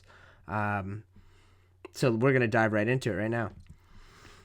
So this is really the crux of this training. So planning your day-to-day life so that it aligns with the overall vision, the company priorities, and most importantly, your core deliverables for your business and for your role at the company. This is really an art and a practice, and it takes a long time, I think, to develop these skills. This is not something that came to me overnight, or it took me a year to get this to a more advanced stage. It's something that I've really built up over the years, and now I'm able to think at a little bit deeper of a level than when I started. So these are the steps to follow and the tools to aid you along in this process. You should be able to get a much better start than I did, because I didn't really I had to make this kind of a template and learn all these little tricks that have helped me do all this stuff. So yeah, as you do this, I think that you will find that you become more masterful with your time, you'll experience more peace of mind, and ultimately have a higher quality of life. That's really the main reason to do this. So I'm going to show you the Planning Life Goals and Scheduling Priorities Excel template. And I'm going to start by just giving you an overview of that right now. If you're already in the Colorcraft Academy or you're a part of our company, Colorcraft Painting, you'll find this in your Google Drive. Otherwise, make something like this yourself if you're watching this video, and or if you want to join our program, then sign up for a discovery call. But this template is really awesome. It really helps you break everything down. So let's have a look at that right now. So we've got a blank template, but I'm going to actually show you my personal template that I use, which is right here. So we're going to go through there's kind of a bunch of steps. Step 1 is to list your personal why, your mission statement, which you will have kind of established in the previous videos. Step 2 is we want to really list out all of our goals, our long-term goals, 10 years forward, all the way to our 1 year, 12 months goals. And this will give us a lot of context about what we need to be doing this year and what needs to get scheduled in terms of our things we have to do and the skills that we need to be developing. Number 3 would be we start filling out the scheduling priorities and commitments tab, which I'm going to show you in a sec. Number 4 is I like to have a not doing list. So things that are from quadrant 3 and 4 that I do not want to be doing. That goes in here. And then you write in all your various tasks and priorities and commitments. And you have to record whether they're weekly things that are happening or there's something you have to do monthly. So maybe it's my monthly bookkeeping I need to be reviewing, right? That'd be a monthly occurrence. If it's sales follow-up calls, that's probably a daily occurrence for 15 minutes. The next things we need to really prioritize. So think through, is this an A priority, a B priority, or a C priority? Step 6 is to list what kinds of actions each commitment, task, or priority is. Like I said, whether it's recurring weekly, daily, monthly, quarterly, or yearly, right? Like maybe it's just buying Christmas gifts. It's still something that needs to get done though. And number 7 is we want to go into our Google Calendar and we start taking things out of this huge list of commitments that we have in all the different areas of our life, and we start scheduling them into our personal calendar. So I'll open my calendar here and I'll show you kind of how I've gone about this. These here are just a whole bunch of really important rules that are great to follow. So tips, basically, for when you're building a really detailed schedule. And I'm going to go through each of these tips in a second as well, and how they can apply when you're building your schedule. So this is kind of the instructions tab. It's tab 1 here is definitions and instructions for how to do this. The Life Dreams tab here, what you do is at the top, you can list your company's purpose statement. You can list your personal why. And for me, I have a personal why. I have the Colorcraft purpose statement, together realizing our potential and actualizing our dreams at the top. And then I have my other company, Foundations, where this is the mission statement and the purpose statement for those. And this helps just keep everything top of mind for me to give me perspective. So I start down at the very bottom here, and you can see like my 10-year goals are quite simple, but I want to, I have my long-term rock climbing goal, which is I want to be a really seasoned 14A climber. Not that you should know what that means, but that's one of my long-term goals in the next 10 years. You might have a wealth goal here. So like if in 10 years I would like to have, let's say I want $5 million of net worth as per my net worth statement. And then I want to be a teacher, speaker, guide, and facilitator at the sanctuary, which is a property that I want to buy and develop for teaching. So that's my 10-year goal. Then I'd come back and I'd do, oh man, I've already got my net worth here. So this could be in 10 years, I'd have this at, let's say, 8 million. So here I would have my 7-year goals, and then it'd be what category of my life. So climbing, spiritual practice, business goals, community goals, finance goals, my 7-year stuff. And then you would go in and you would describe it right here. I'm still working on mine right now for the year, but I would go in and I'd describe what each of these goals means to me. Then you break that back all the way down to 3-year goal. So my 3-year goal, these are them. Finance, I want children. Climbing, my climbing goal is to climb 13C. Painting business, this is what I want to do. The Painting Academy, we want this goal. This is our goal. Climbing business, these are all the different goals we have.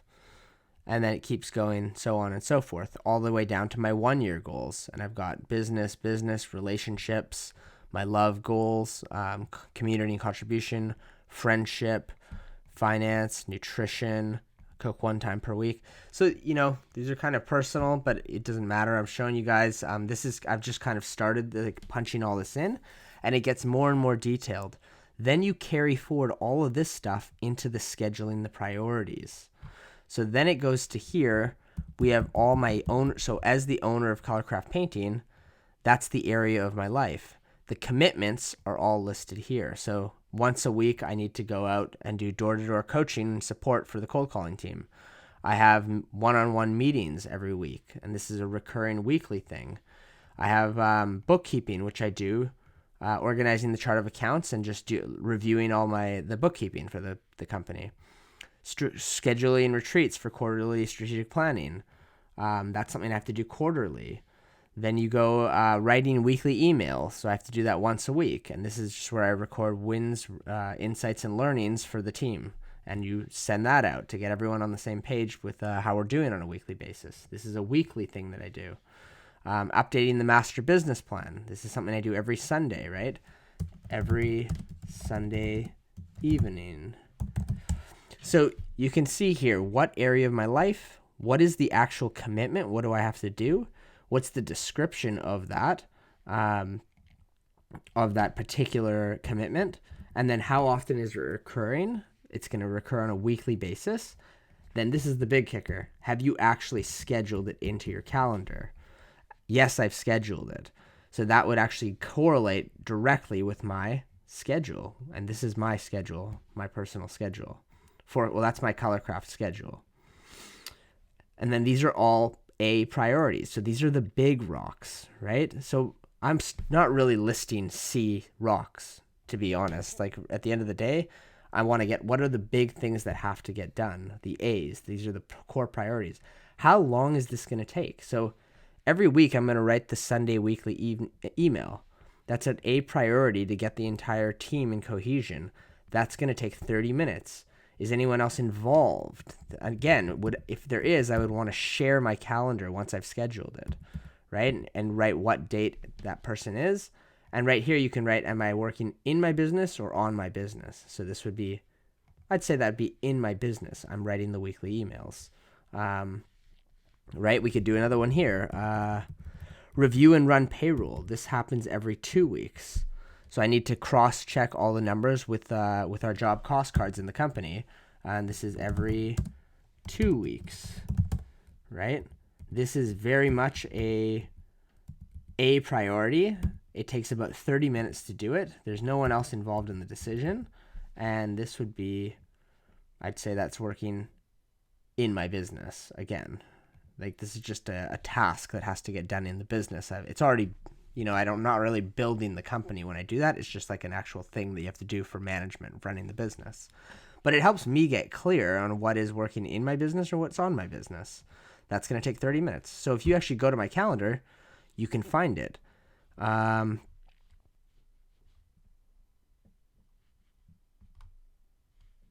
it is. So payroll cutoff. Payroll cutoff happens it's a half an hour thing I need to do every Sunday, every second week. And that is a recurring event. So if you click there, you can see that it recurs every 2 weeks. That's great. So that's done. Then I would have every payday. I listed it up here, and this is also a recurring event. It happens every other Friday. So that's in the schedule. I know that it's taking place, right? These are all different events that happen. So here's my climbing schedule. These are all recurring events. So it recurs every Sunday at 8:30 until 11. I'm at the gym climbing, and I'm doing each of these are different specific trainings that I'm doing. So strength and power, max strength, aerobic endurance, right? And I have it all linked out to different plans. So this is like a whole climbing plan, and it's all just connected through my Google Calendar. Every morning, Monday until Friday. So you can actually see it's all color coordinated. My rock climbing is green. When I'm doing my sales role, it's all yellow. Eventually, I'm actually going to give this job away in the next few months. I will have a hired salesperson who's going to take over that job, and that'll free up all of this time. Everything that is in orange is when I'm working on my business. It's things when I'm building systems for the business. So if you actually go in here and you can look, I can see when I'm actually building company systems, right? That's all the orange stuff, which are one-time events. So right now you can actually see, here it is, complete filming of the priority management training. I'm actually doing that right now. I'm filming, and then I'm going to have to do the editing for this video on tomorrow morning. So it's all just scheduled in. This is all systems building, what I'm doing right now. So a lot of my job as the owner is building these systems. Then I also have a job as a salesperson, which is this yellow stuff. Then I have my climbing goals. Then I have spending time with my girlfriend, which is recurring. I have date night with her every Tuesday. So you guys are getting a glimpse at my personal schedule, which is a little bit, obviously a little personal, but that's okay. But it's all getting derived right out of here. So you can kind of see all the different things that I got to do. And this is all being pulled from my annual strategic plan, which is an entire other planning document for the company based on what we're going to get done this year at Colorcraft in terms of systems development, as well as actual the financial, the business plan, which is executing the actual financial business plan. So that's all the Colorcraft ownership tasks. These are all the commitments I have as the owner of Colorcraft Painting. Then there's things that I have to do for the Colorcraft Academy, which is the education stuff, which is what we're doing right now. This is part of the education side of Colorcraft. So filming and editing all the sales training videos, filming and editing, and these all need to get scheduled and done weekly. For the most part, there's no one that's involved. And then every time I schedule something, I actually write in that it has been scheduled. Yes, it's been scheduled. This is going to be, to do this, all of this, so the sales video training is going to take me at least about 40 hours of work, which needs to get scheduled into February, right? So I haven't actually, oh no, that is scheduled. I haven't scheduled my, my March stuff yet, so I'm going to get to that, but I haven't forgotten. So these would all be working on my business, right? I'd list that here, working on my business. If you're an operations manager or a production manager watching this, you're not going to be as much working on your business, but you might be building new systems. And so you are working on the business for those areas. Or if you're developing any new kind of system, or even doing this whole exercise, I would say is working on your life business, right? And this just keeps going, so that I have my Colorcraft Academy, that's the area of my life. Then I have foundations. These are all my commitments and things I have to do for foundations for the next 12 months. So I need to build out the brand story. We're doing dance parties in the forest every single month. This all needs to get scheduled. These are one-time actions. It's not recurring. They're just things I have to do once. So I need to schedule it into the calendar. So for instance, that's going to be a 3-hour event. You can see here it's on February 8th and 9th.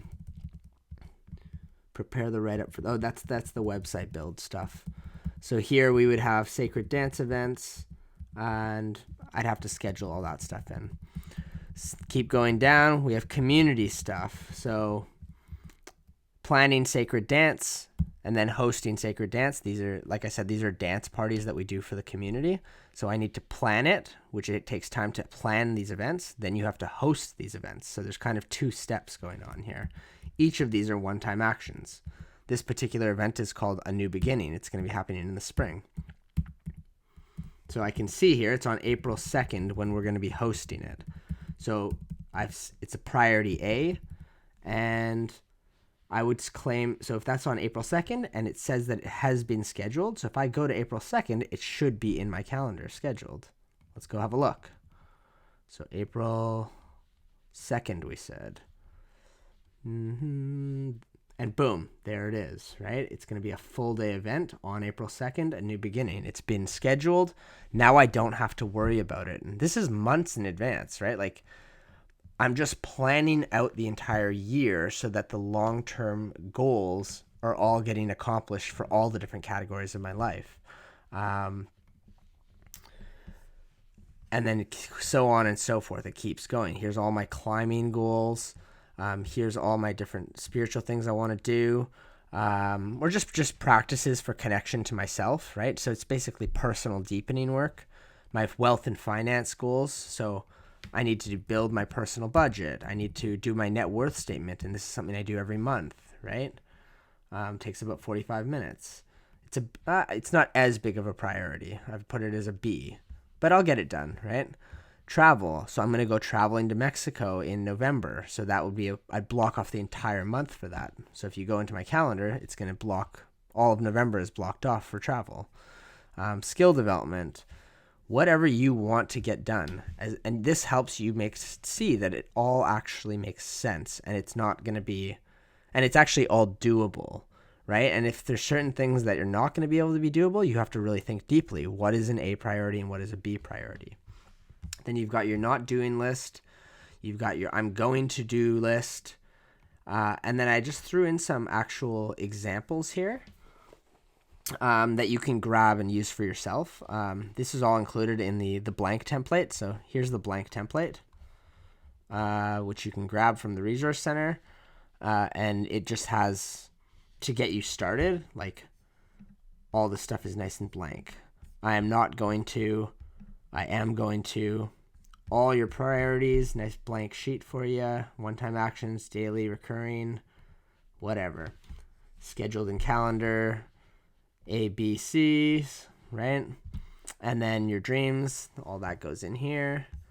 And then examples. So if you're a production manager for the business, here's some examples of different things that you would need to get scheduled for sure into your calendar, right? All of your GS&R stuff, quarterly meetings, scheduled job site visits and final walkarounds with painting teams and just all that stuff.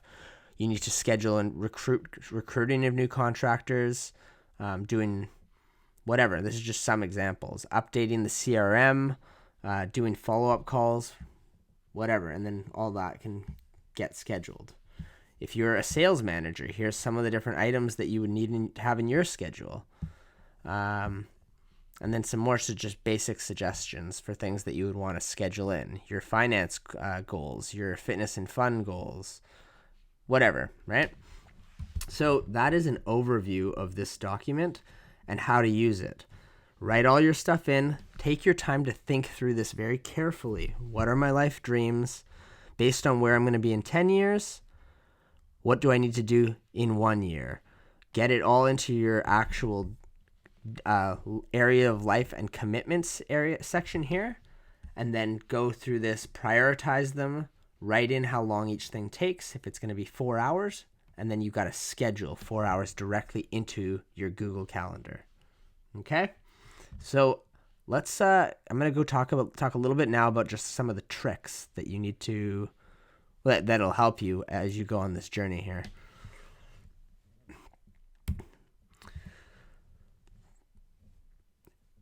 Okay, so the first thing is, we've talked about it a bit already, and there's a whole training on just this one step, but knowing your why.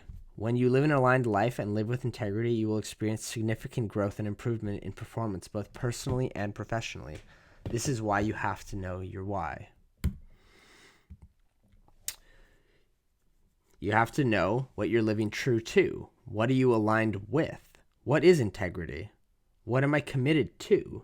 Right? Include your work, your health, finance, family, recreation, travel, spirituality, religion, personal development. How will I know when I'm successful in a given area of my life? What would indicate success? Why do you ultimately care about the different areas of your life? What is the most important thing to you at the root of it all? These are all parts of the question of why. What are you doing, right? How can you build a really good schedule if you don't know what it's centered around? So that's the personal side of why. In terms of the company's objectives and why, this should already be clarified by the company's vision, mission, and principle statements. So if you are a project manager with a company or a project manager with Colorcraft, you already have that.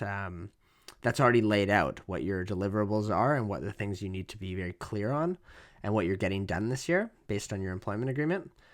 And if you're following along and you're not with Colorcraft painting, then you would want to complete the company vision, purpose, and principles training to get very clear on this stuff for yourself. And so you would go back and do this after you finish watching this training.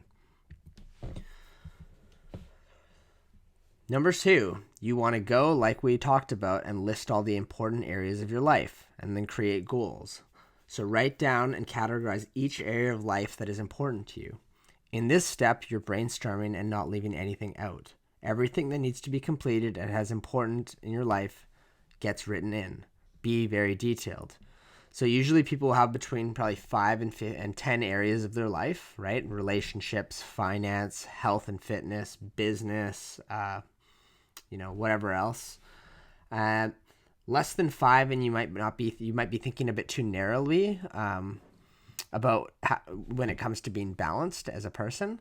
And if you have more than 10 areas of your life or categories, then it might just be too much stuff going on and you want to be a bit more focused. So you do need to sacrifice lower values to align yourself with the higher values. And that's kind of the point of this is if you write out a lot of stuff, you're going to realize you can't do everything. And so the little pebbles get left out. So this part you can start deriving from your 1 year, 3 year, and 5 year vision, which hopefully you have done before watching this training. So the important areas of your life we talked about already, but this could be some of them, right? Work and career, health, finance and investing, family, friends, leisure, recreation, travel, religion, just faith stuff, personal development, education. It's your schedule. It is your priorities. So you can kind of go through it and figure it out what you want to list down. These categories in life can be broken down as much as you want to suit your vision. The more focused you are on any category, the deeper the level of mastery will be. My recommendation is to remain focused. Less is more.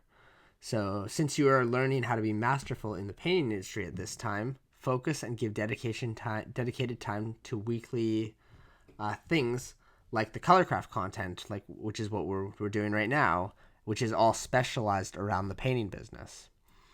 After you've done this and listed all the categories, next, you want to start listing out the goals that you're committed to for each of the categories. So what is a win for you in each area?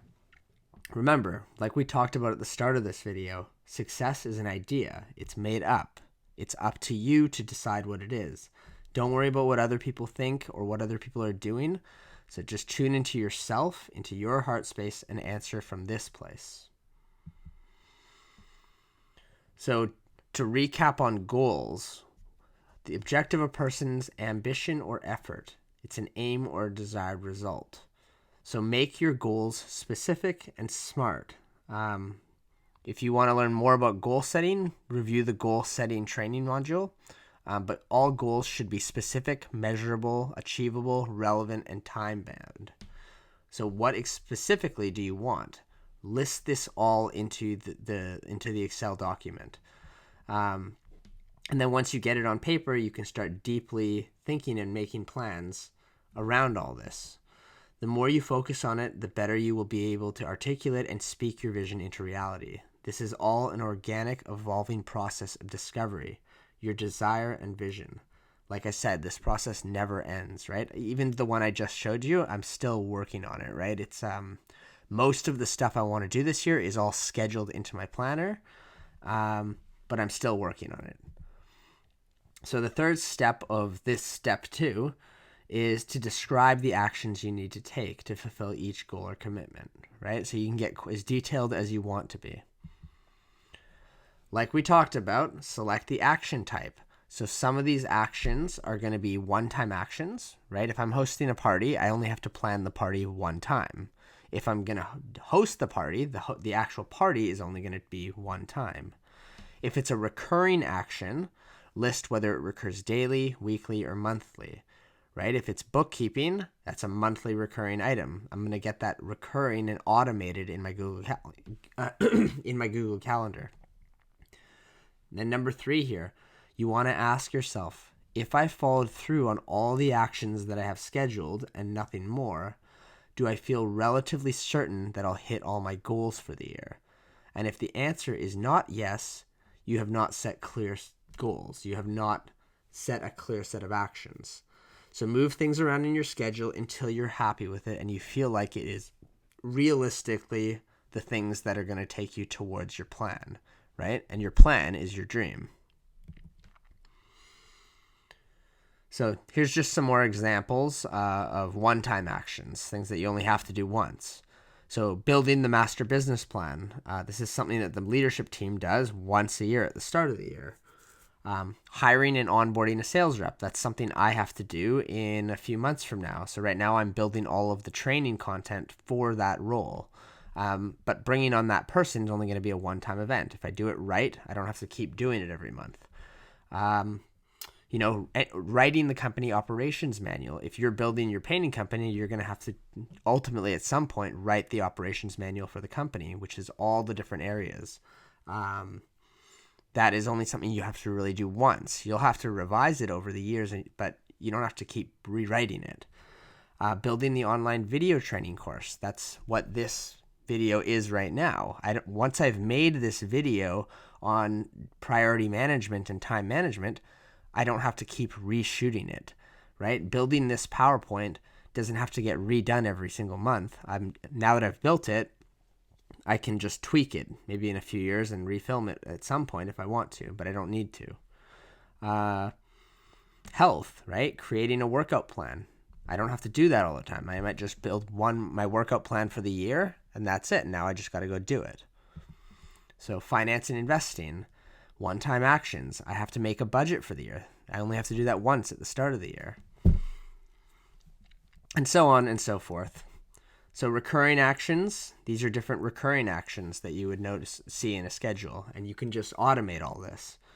So if I know that I have a coaching call every single week, I can just set that as a recurring event in my Google Calendar, and then it's set.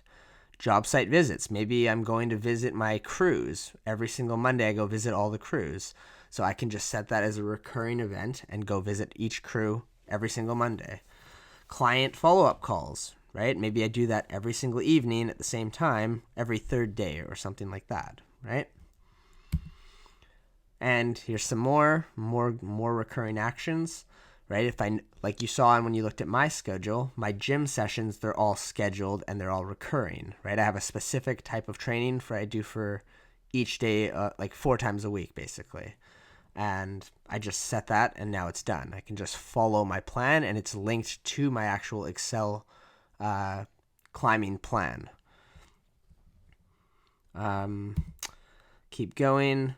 Again, more recurring actions. I can schedule all my birthdays I have to attend. If you have kids, you're going to have a whole bunch of stuff you have to schedule for that. If you have you want to catch up with friends and family or stuff like that, you might set a time where you do that every week.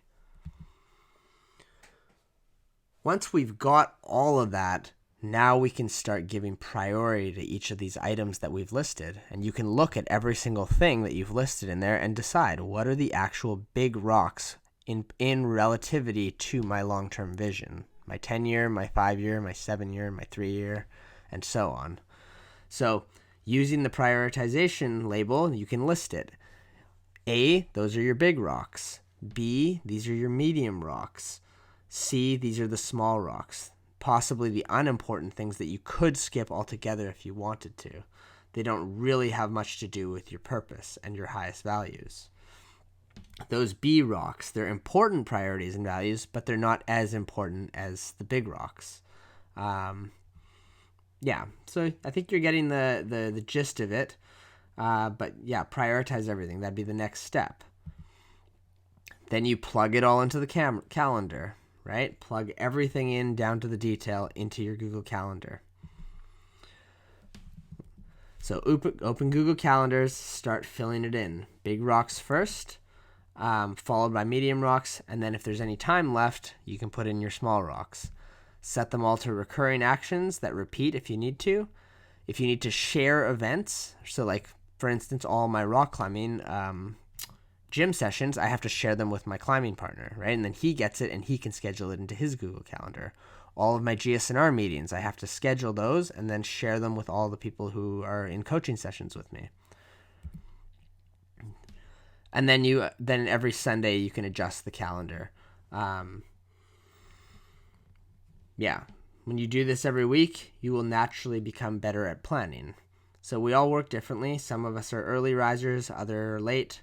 At the end of the day, this is your schedule. And over time, you'll naturally create more effective and enjoyable schedules for yourself. My schedule looked, if you just saw it, and it's a little bit crazy. I pack it quite tight at this time of year because I'm a little bit more lenient and free, and I do a lot less business systems and development in the summertime when I focus a little bit more on being outdoors and nature and all that stuff. So, you have to know your own personal cycle, and it'll all be relative to the job that you have and what your job is, basically. But take your schedule seriously. Then at the end of every single night, review the day and plan the next day. So at the end of the day, look at the daily schedule, see what you got done. If not everything got done, you'll have to move things to make sure it does get done. And then you can just look at your next day and you know what's coming up for tomorrow, and you can kind of set that barometer for yourself. And if there was anyone counting on you to get something done, you need to update them if you didn't get it done, right? And deal with any of the consequences of not getting it done. So, step 6, manage your schedule with integrity. So the past, everything in your calendar before this moment should be a reflection of what you actually did. The future, everything in your calendar after this moment is a reflection of what you're going to do for sure, right? If it's in your calendar, it's because your intention is that you're going to get it done. As you go through your day and your life with this kind of an attitude, things are always going to change, but you want to adjust the calendar accordingly, right? I can look back in a year ago and I know exactly what I was doing, because I know my calendar is held with integrity. We're going to cover step 7 here is how to optimize the calendar. So things that you need to keep in mind when you're optimizing your calendar. There's kind of these 13 things that you really need to know about because there's things that are going to come up that can disrupt your calendar, and that all disrupts your attainment of your long-term vision. So I'm going to cover each of these one by one and just talk a little bit about what each of them are. So the first one is blocking So you want to plan your time in blocks, so putting all the same tasks together. So if you recall from looking at my schedule there, all my estimates are back to back to back. They're all just stacked on top of each other. And that way I don't have to switch my thought patterns. I can just focus, put my sales hat on and just do sales, and I don't have to worry about anything else. So that's kind of what the essence of blocking is. Batching, which is very similar. So batching is when you batch similar tasks together. So for example, if you're doing all your phone calls at once, you might as well just do all the phone calls for everything at once. So whether that's calling all of your production managers, do that all at once, and then right after that, call all the customers, which is a different task, but it's a phone call thing. So you might as well just batch that all together. And it takes that whole thing a step further. You can set up all your interviews while you're sitting down making phone calls. You might as well set up interviews and check in with subs and just get all the phone calls batched together into one block. The 80-20 rule. This one is a journey because you'll have to figure out for yourself what is the 80-20 rule for you. But the essence is that all actions are not created equal. Using the 80-20 analysis, you can identify what are the least valuable tasks you do in a week and what are the most valuable tasks that you do in a week. The 80-20 principle was named one of GQ's top 25 business books of the 20th century. And the whole thing is about the 80-20 principle, which says that 80% of your results actually come from 20% of your effort, which is ridiculous. And you can apply that to everything, right? Like 80% of your returns in investing will come from 20% of your stocks. It's a pretty wild statistic that you can, or like rule that you'll find all over nature and all over human behavior. So you want to end up figuring it out for yourself. What is the 80-20 in your world? And you want to replace the least valuable things with the most valuable so that you'll get more results in the same or less time. The next tip is get yourself into places where you will not be interrupted. So right now I'm sitting in a room and I'm filming this video and I've made it so that I'm not going to get interrupted. I've let everyone know don't come in, and I'm going to be able to focus and just don't, if I get interrupted, I'm going to get thrown off. So put your phone on silent, shut your door, do whatever you need to so that you're not distracted, right? If you're making customer phone calls and setting up interviews with painters and other people, you don't want to get distracted and thrown off. It's a waste of time. So this way you can focus on one thing at a time in blocks with everything batched together. So interruptions, that's tip. This one is ridiculously important. Plan extra time for everything. Nothing ends up taking as long as you think it's going to take. It's absolutely ridiculous how true this is. I think that a video is going to take me 5 hours and it takes me 3 days. I think it's going to take me 5 hours, 8 hours to make a presentation. It ends up taking a week. When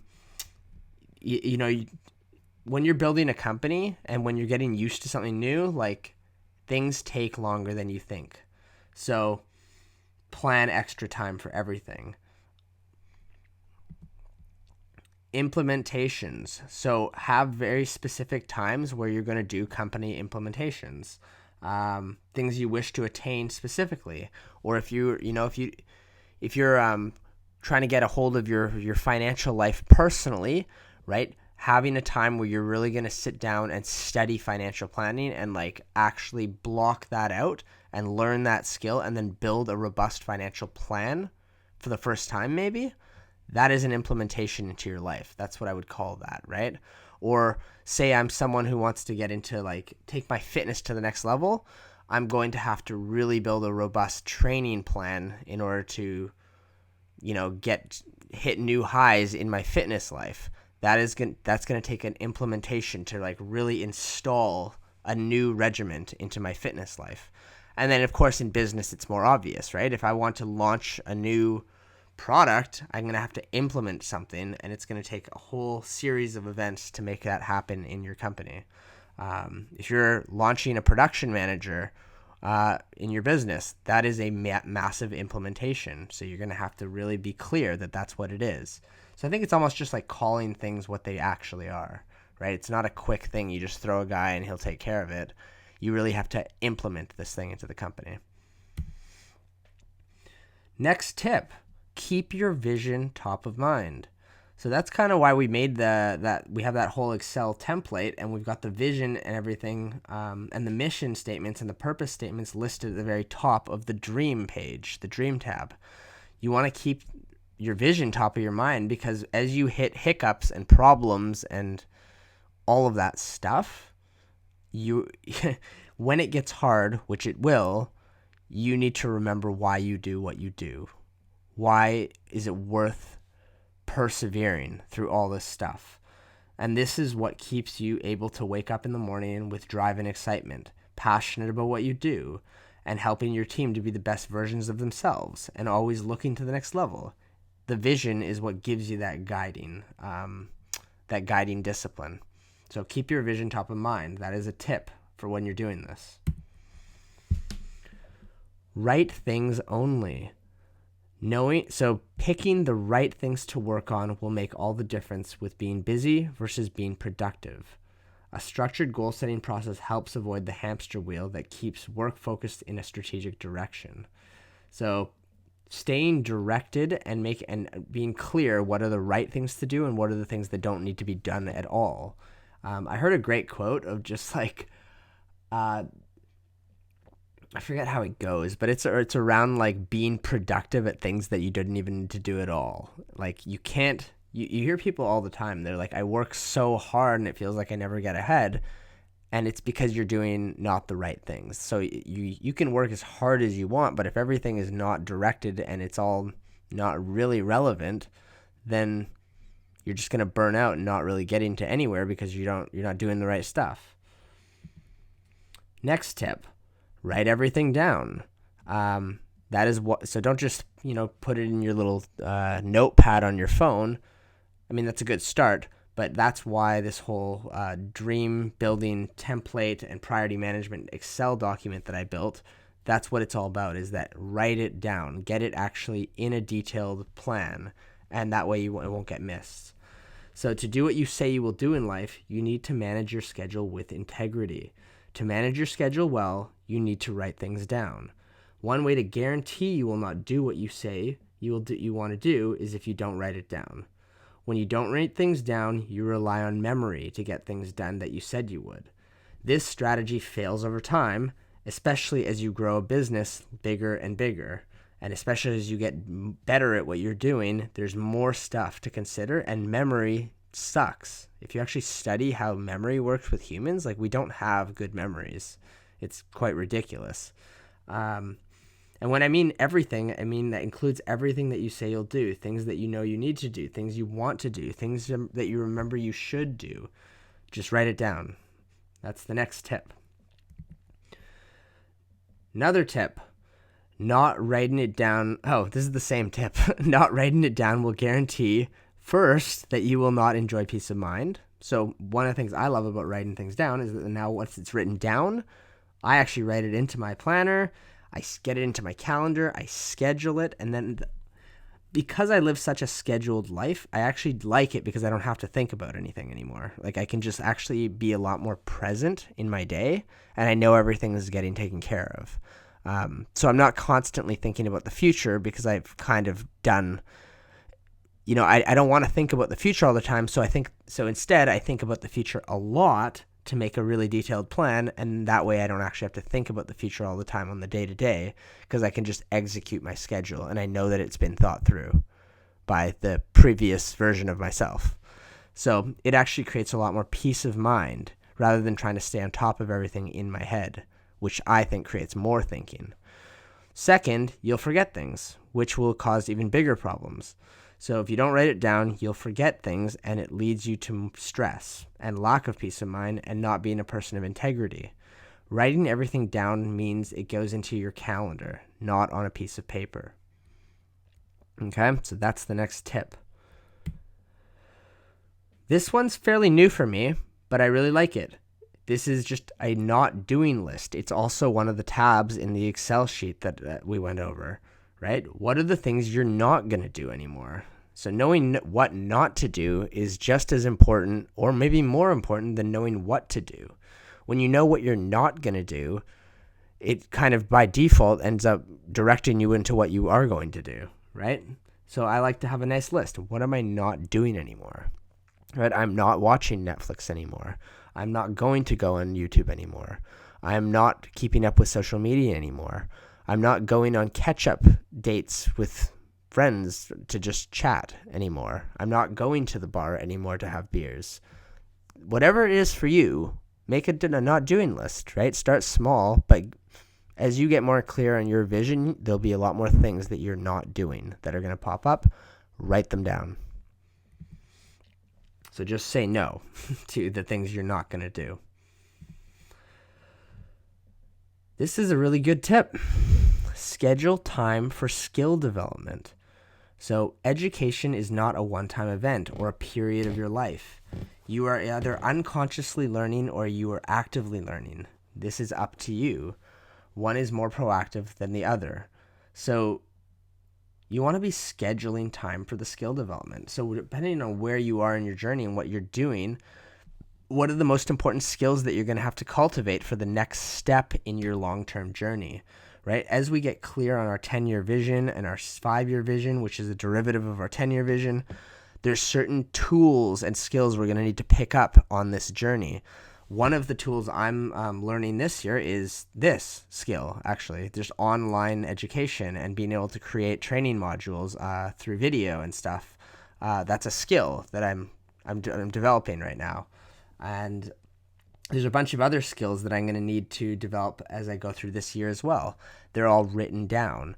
Like last year, there was a certain bundle of skills that I was going to put specific attention on. Same for you. If maybe you have a new job, maybe you're the operations manager, maybe you're the sales manager, and one of the skills you want to really deepen into is sale. You want to become a master salesman. So maybe you're going to read the 5 top business books or sales books in the world, and you're going to deepen into the skill of selling, and that skill will serve you for the rest of your life. So schedule time to actually do education. If you remember from my schedule there, I have all my orange stuff, which was systems building, but every morning I have half an hour of reading. I read every single morning for half an hour at least while I have my coffee and my water. I do lemon water and a coffee every morning, and I read. It's education every morning, and that'll be centered around whatever the skill I'm learning is at the time. So schedule time into your calendar for skill development. So let study and active learning be one of the great joys of your life, right? Identify yourself with being an active learner. You're not going to be passively just going through life anymore. You are going to be an actively developing business person, an entrepreneur, or those are the ones we're really focused on in this video, because this is our company is we're running painting companies. So what are the skills you need? Start studying, right? Make learning a big part of your way of being, basically. Don't do more than you need. No more than needed. So if you can do it once a day, don't do it twice a day, right? If I can make phone calls once a day, I'm not going to schedule time to make phone calls twice a day. If I can do it once a week, don't do it twice a week, right? So all my coaching sessions, they're all on the same day for all my clients. I do that. They're all, if you saw on my schedule, they were all the red. They were color coded as red, and they were all on Tuesdays. I do all the coaching sessions on Tuesday, right? If you don't have to do it at all, just don't do it at all. So if it's a C priority and it doesn't really matter and it's not important, then just don't do it at all. Don't spend any time doing it. Next, plan. This is a really important tip, actually. Plan for 85% effort. When you're running a marathon, you can't go full speed the whole time. A consistent 85% effort for 100% of the year is much more effective than a 100% effort for 15% of the year. So if you want to play the long game, which is one of my core principles and one of our core principles at Colorcraft, if we want to play the long game, you can't be sprinting the whole time. So build your calendar around 85% effort. Like, it's a really healthy, full calendar, but you're not like killing yourself trying to make it from one meeting to the next, right? And there's still sprints, right? I have sprints where I'll go like a month of 100% effort, 110% effort even, but I know that it's not sustainable. And I'm in this for the long game, right? I want to be in business consistently building things and creating for the next, literally until I'm like 80 years old. I want to be playing the really long game. So that's another tip for you. Step 8, review your plan. So those were all the tips about when you're building your plan. Once you're done with everything and you've kind of considered all those tips, now you can really look at this thing and make an assessment of it and review it to make sure it all makes sense for you and it feels right. So you can kind of let your intuition kind of come into this and just have a look at it and just, make sure there's some slush time in there. Double check the calendar and all the commitments that everything has been put in and all the actions that are reoccurring have been put in, and nothing's really slipping through the cracks. Anything important is not getting missed. At the end of the week, once you start engaging in this process, you're going to start to see what is working for you and what is not. And you can start asking yourself each week, did I hit my primary and my secondary business goals? Why or why not? This is something you'll cover with your coach in your GS&R anyways, but you'll start to get clear on what kind of scheduling errors you're making. Did I reschedule missed activities for the following week? So if you didn't have enough slush time and you overbooked yourself, have you rescheduled everything so that nothing important is getting missed, right? And then the last step is execute the plan. So now that if you're still watching this video, you've obviously got some focus skills and you've done, you're going to have to take this and go and actually build out all your calendar. It's probably going to take you a good 5 hours to 8 hours to really do this properly for your year, if you're going to go that far. But once you have gone through all that, which is what I like to do, I spent a few days really doing my calendar. Then you can just execute the plan. And that's the key to all of this. Just do it now. So once it all makes sense and it's all been thought through at a high level, execute the plan. And the plan should be followed at least 90% of the time. As things change throughout the week, still you want that 90% ratio. Adapting for change when necessary. Following the plan will ensure that you are on track for your weekly goal, and in turn your medium goal, and then in turn again your long-term goal, which is your vision, your dreams. This is where accountability coach is tremendously valuable. So when I'm working with people, this is what we do, and then the coach holds you accountable to the plan, which is all very detailed and accurately scheduled, right? So how do you know that you're done with this whole priority management process? Well, ask yourself, if I followed through on all of these actions and nothing more, can I guarantee that I will fulfill my commitments? And if the answer is yes, you don't have a clear set of actions, right? If I followed through on all these actions and nothing more, can I guarantee that I will fulfill my commitments? If the answer is not yes, then you don't have a clear set of actions. So you want to be able to look at it and be like, yeah, if I do all that, I'll hit my long-term goals. I'll hit my yearly goals. So here would be like an example, actually, of a production manager's schedule, right? Let's have a quick look, just to give an example outside of my schedule. But, I would want my production manager to have their own schedule, and I would actually review it and see, like, is this dialed? Is this make sense? Same with sales managers, right? So this would be a good example of a production manager's schedule, right? Every Monday, there's field coaching and crew site visits. There's a GS&R call once a week on Mondays.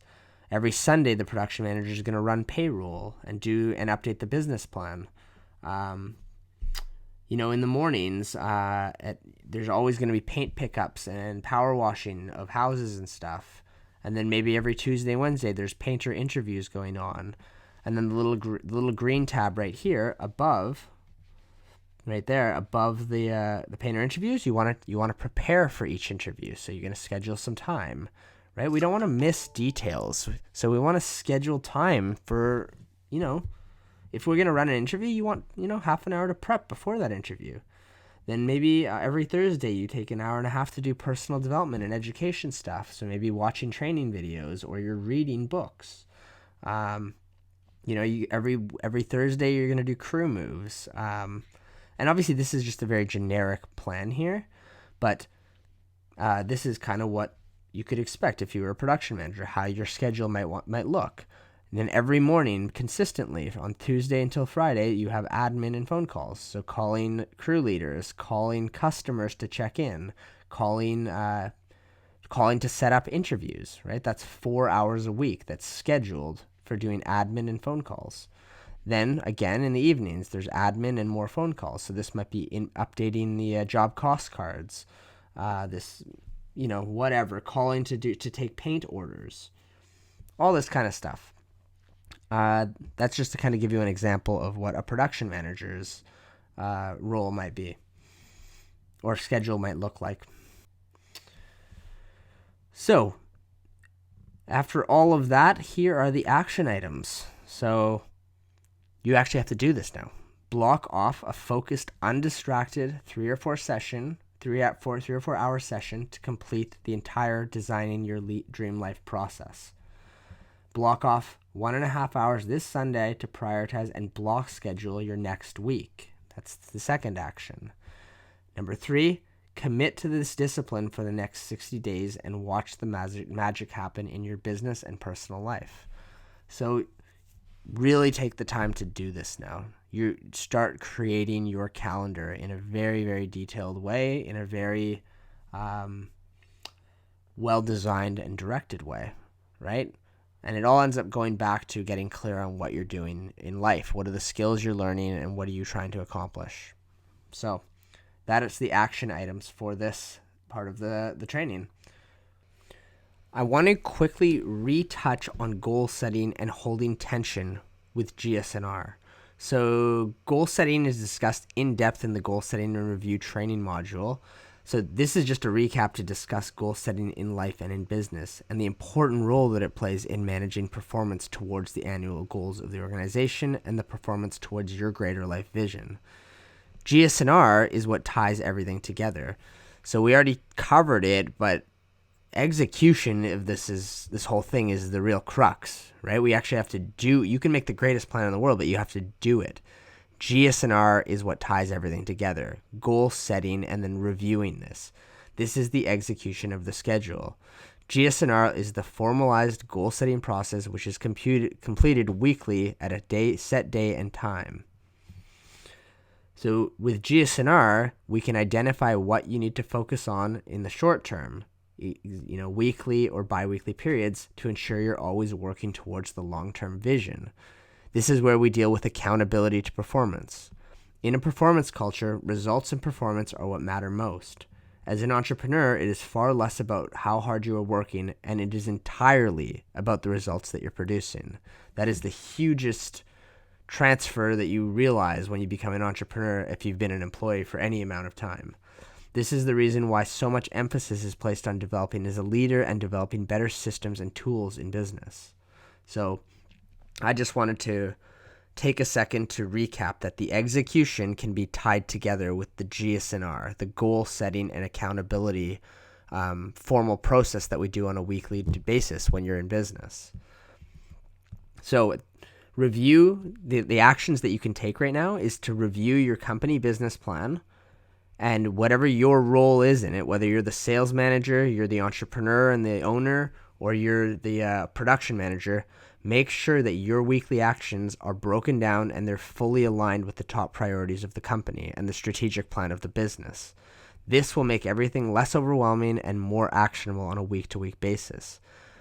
Look at your schedule and really make sure that it is smart and it's aligned not only with obviously your personal life, yes, but if you look at my schedule, it's the business that I need to ensure that the actual top priorities of Colorcraft are getting executed, right? and all the implementations are getting executed. So make sure that you are doing the same thing and that you can act on this and really formalize it in your GS&R. The only thing left that I will touch on here is the opportunity cost. You may have heard of this term because it's a very important economics term and a very important business term.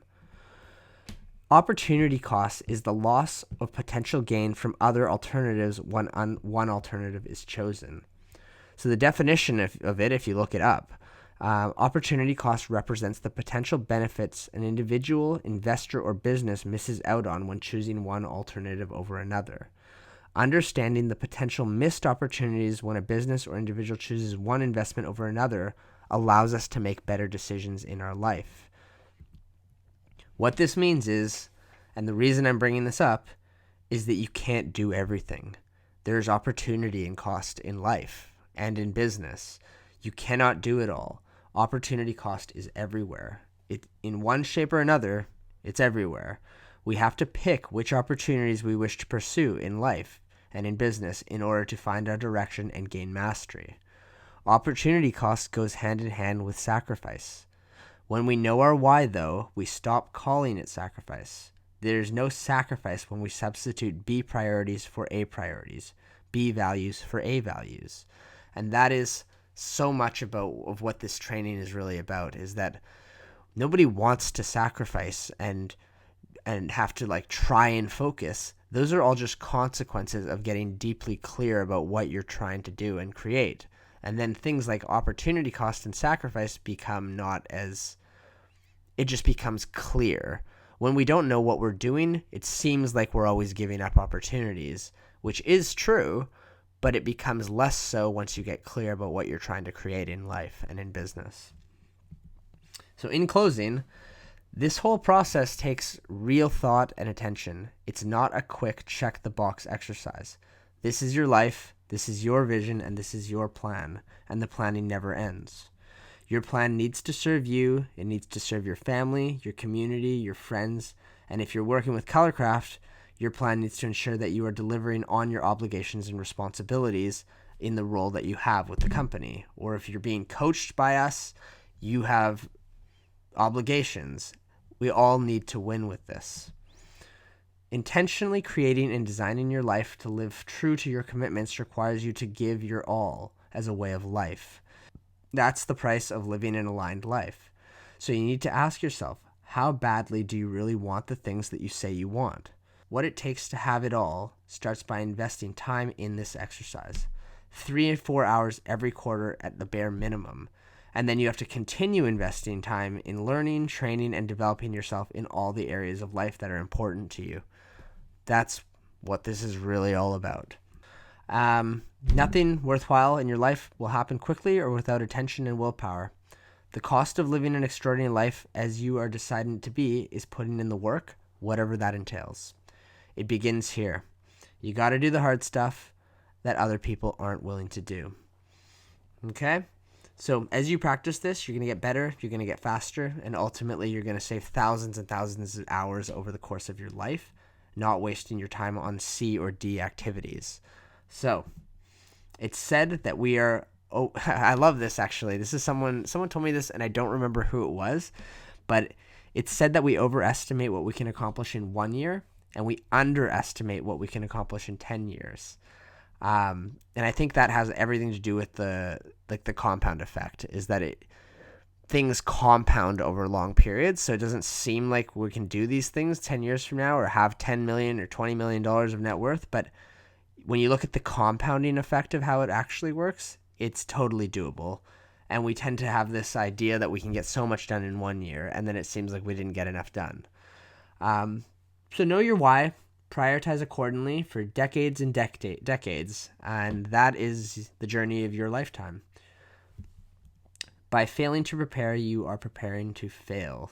My final quote from Benjamin Franklin. I hope you enjoyed the training, and you have a lot of work in front of you, and we will see you in the next training. Thanks for watching such a long video.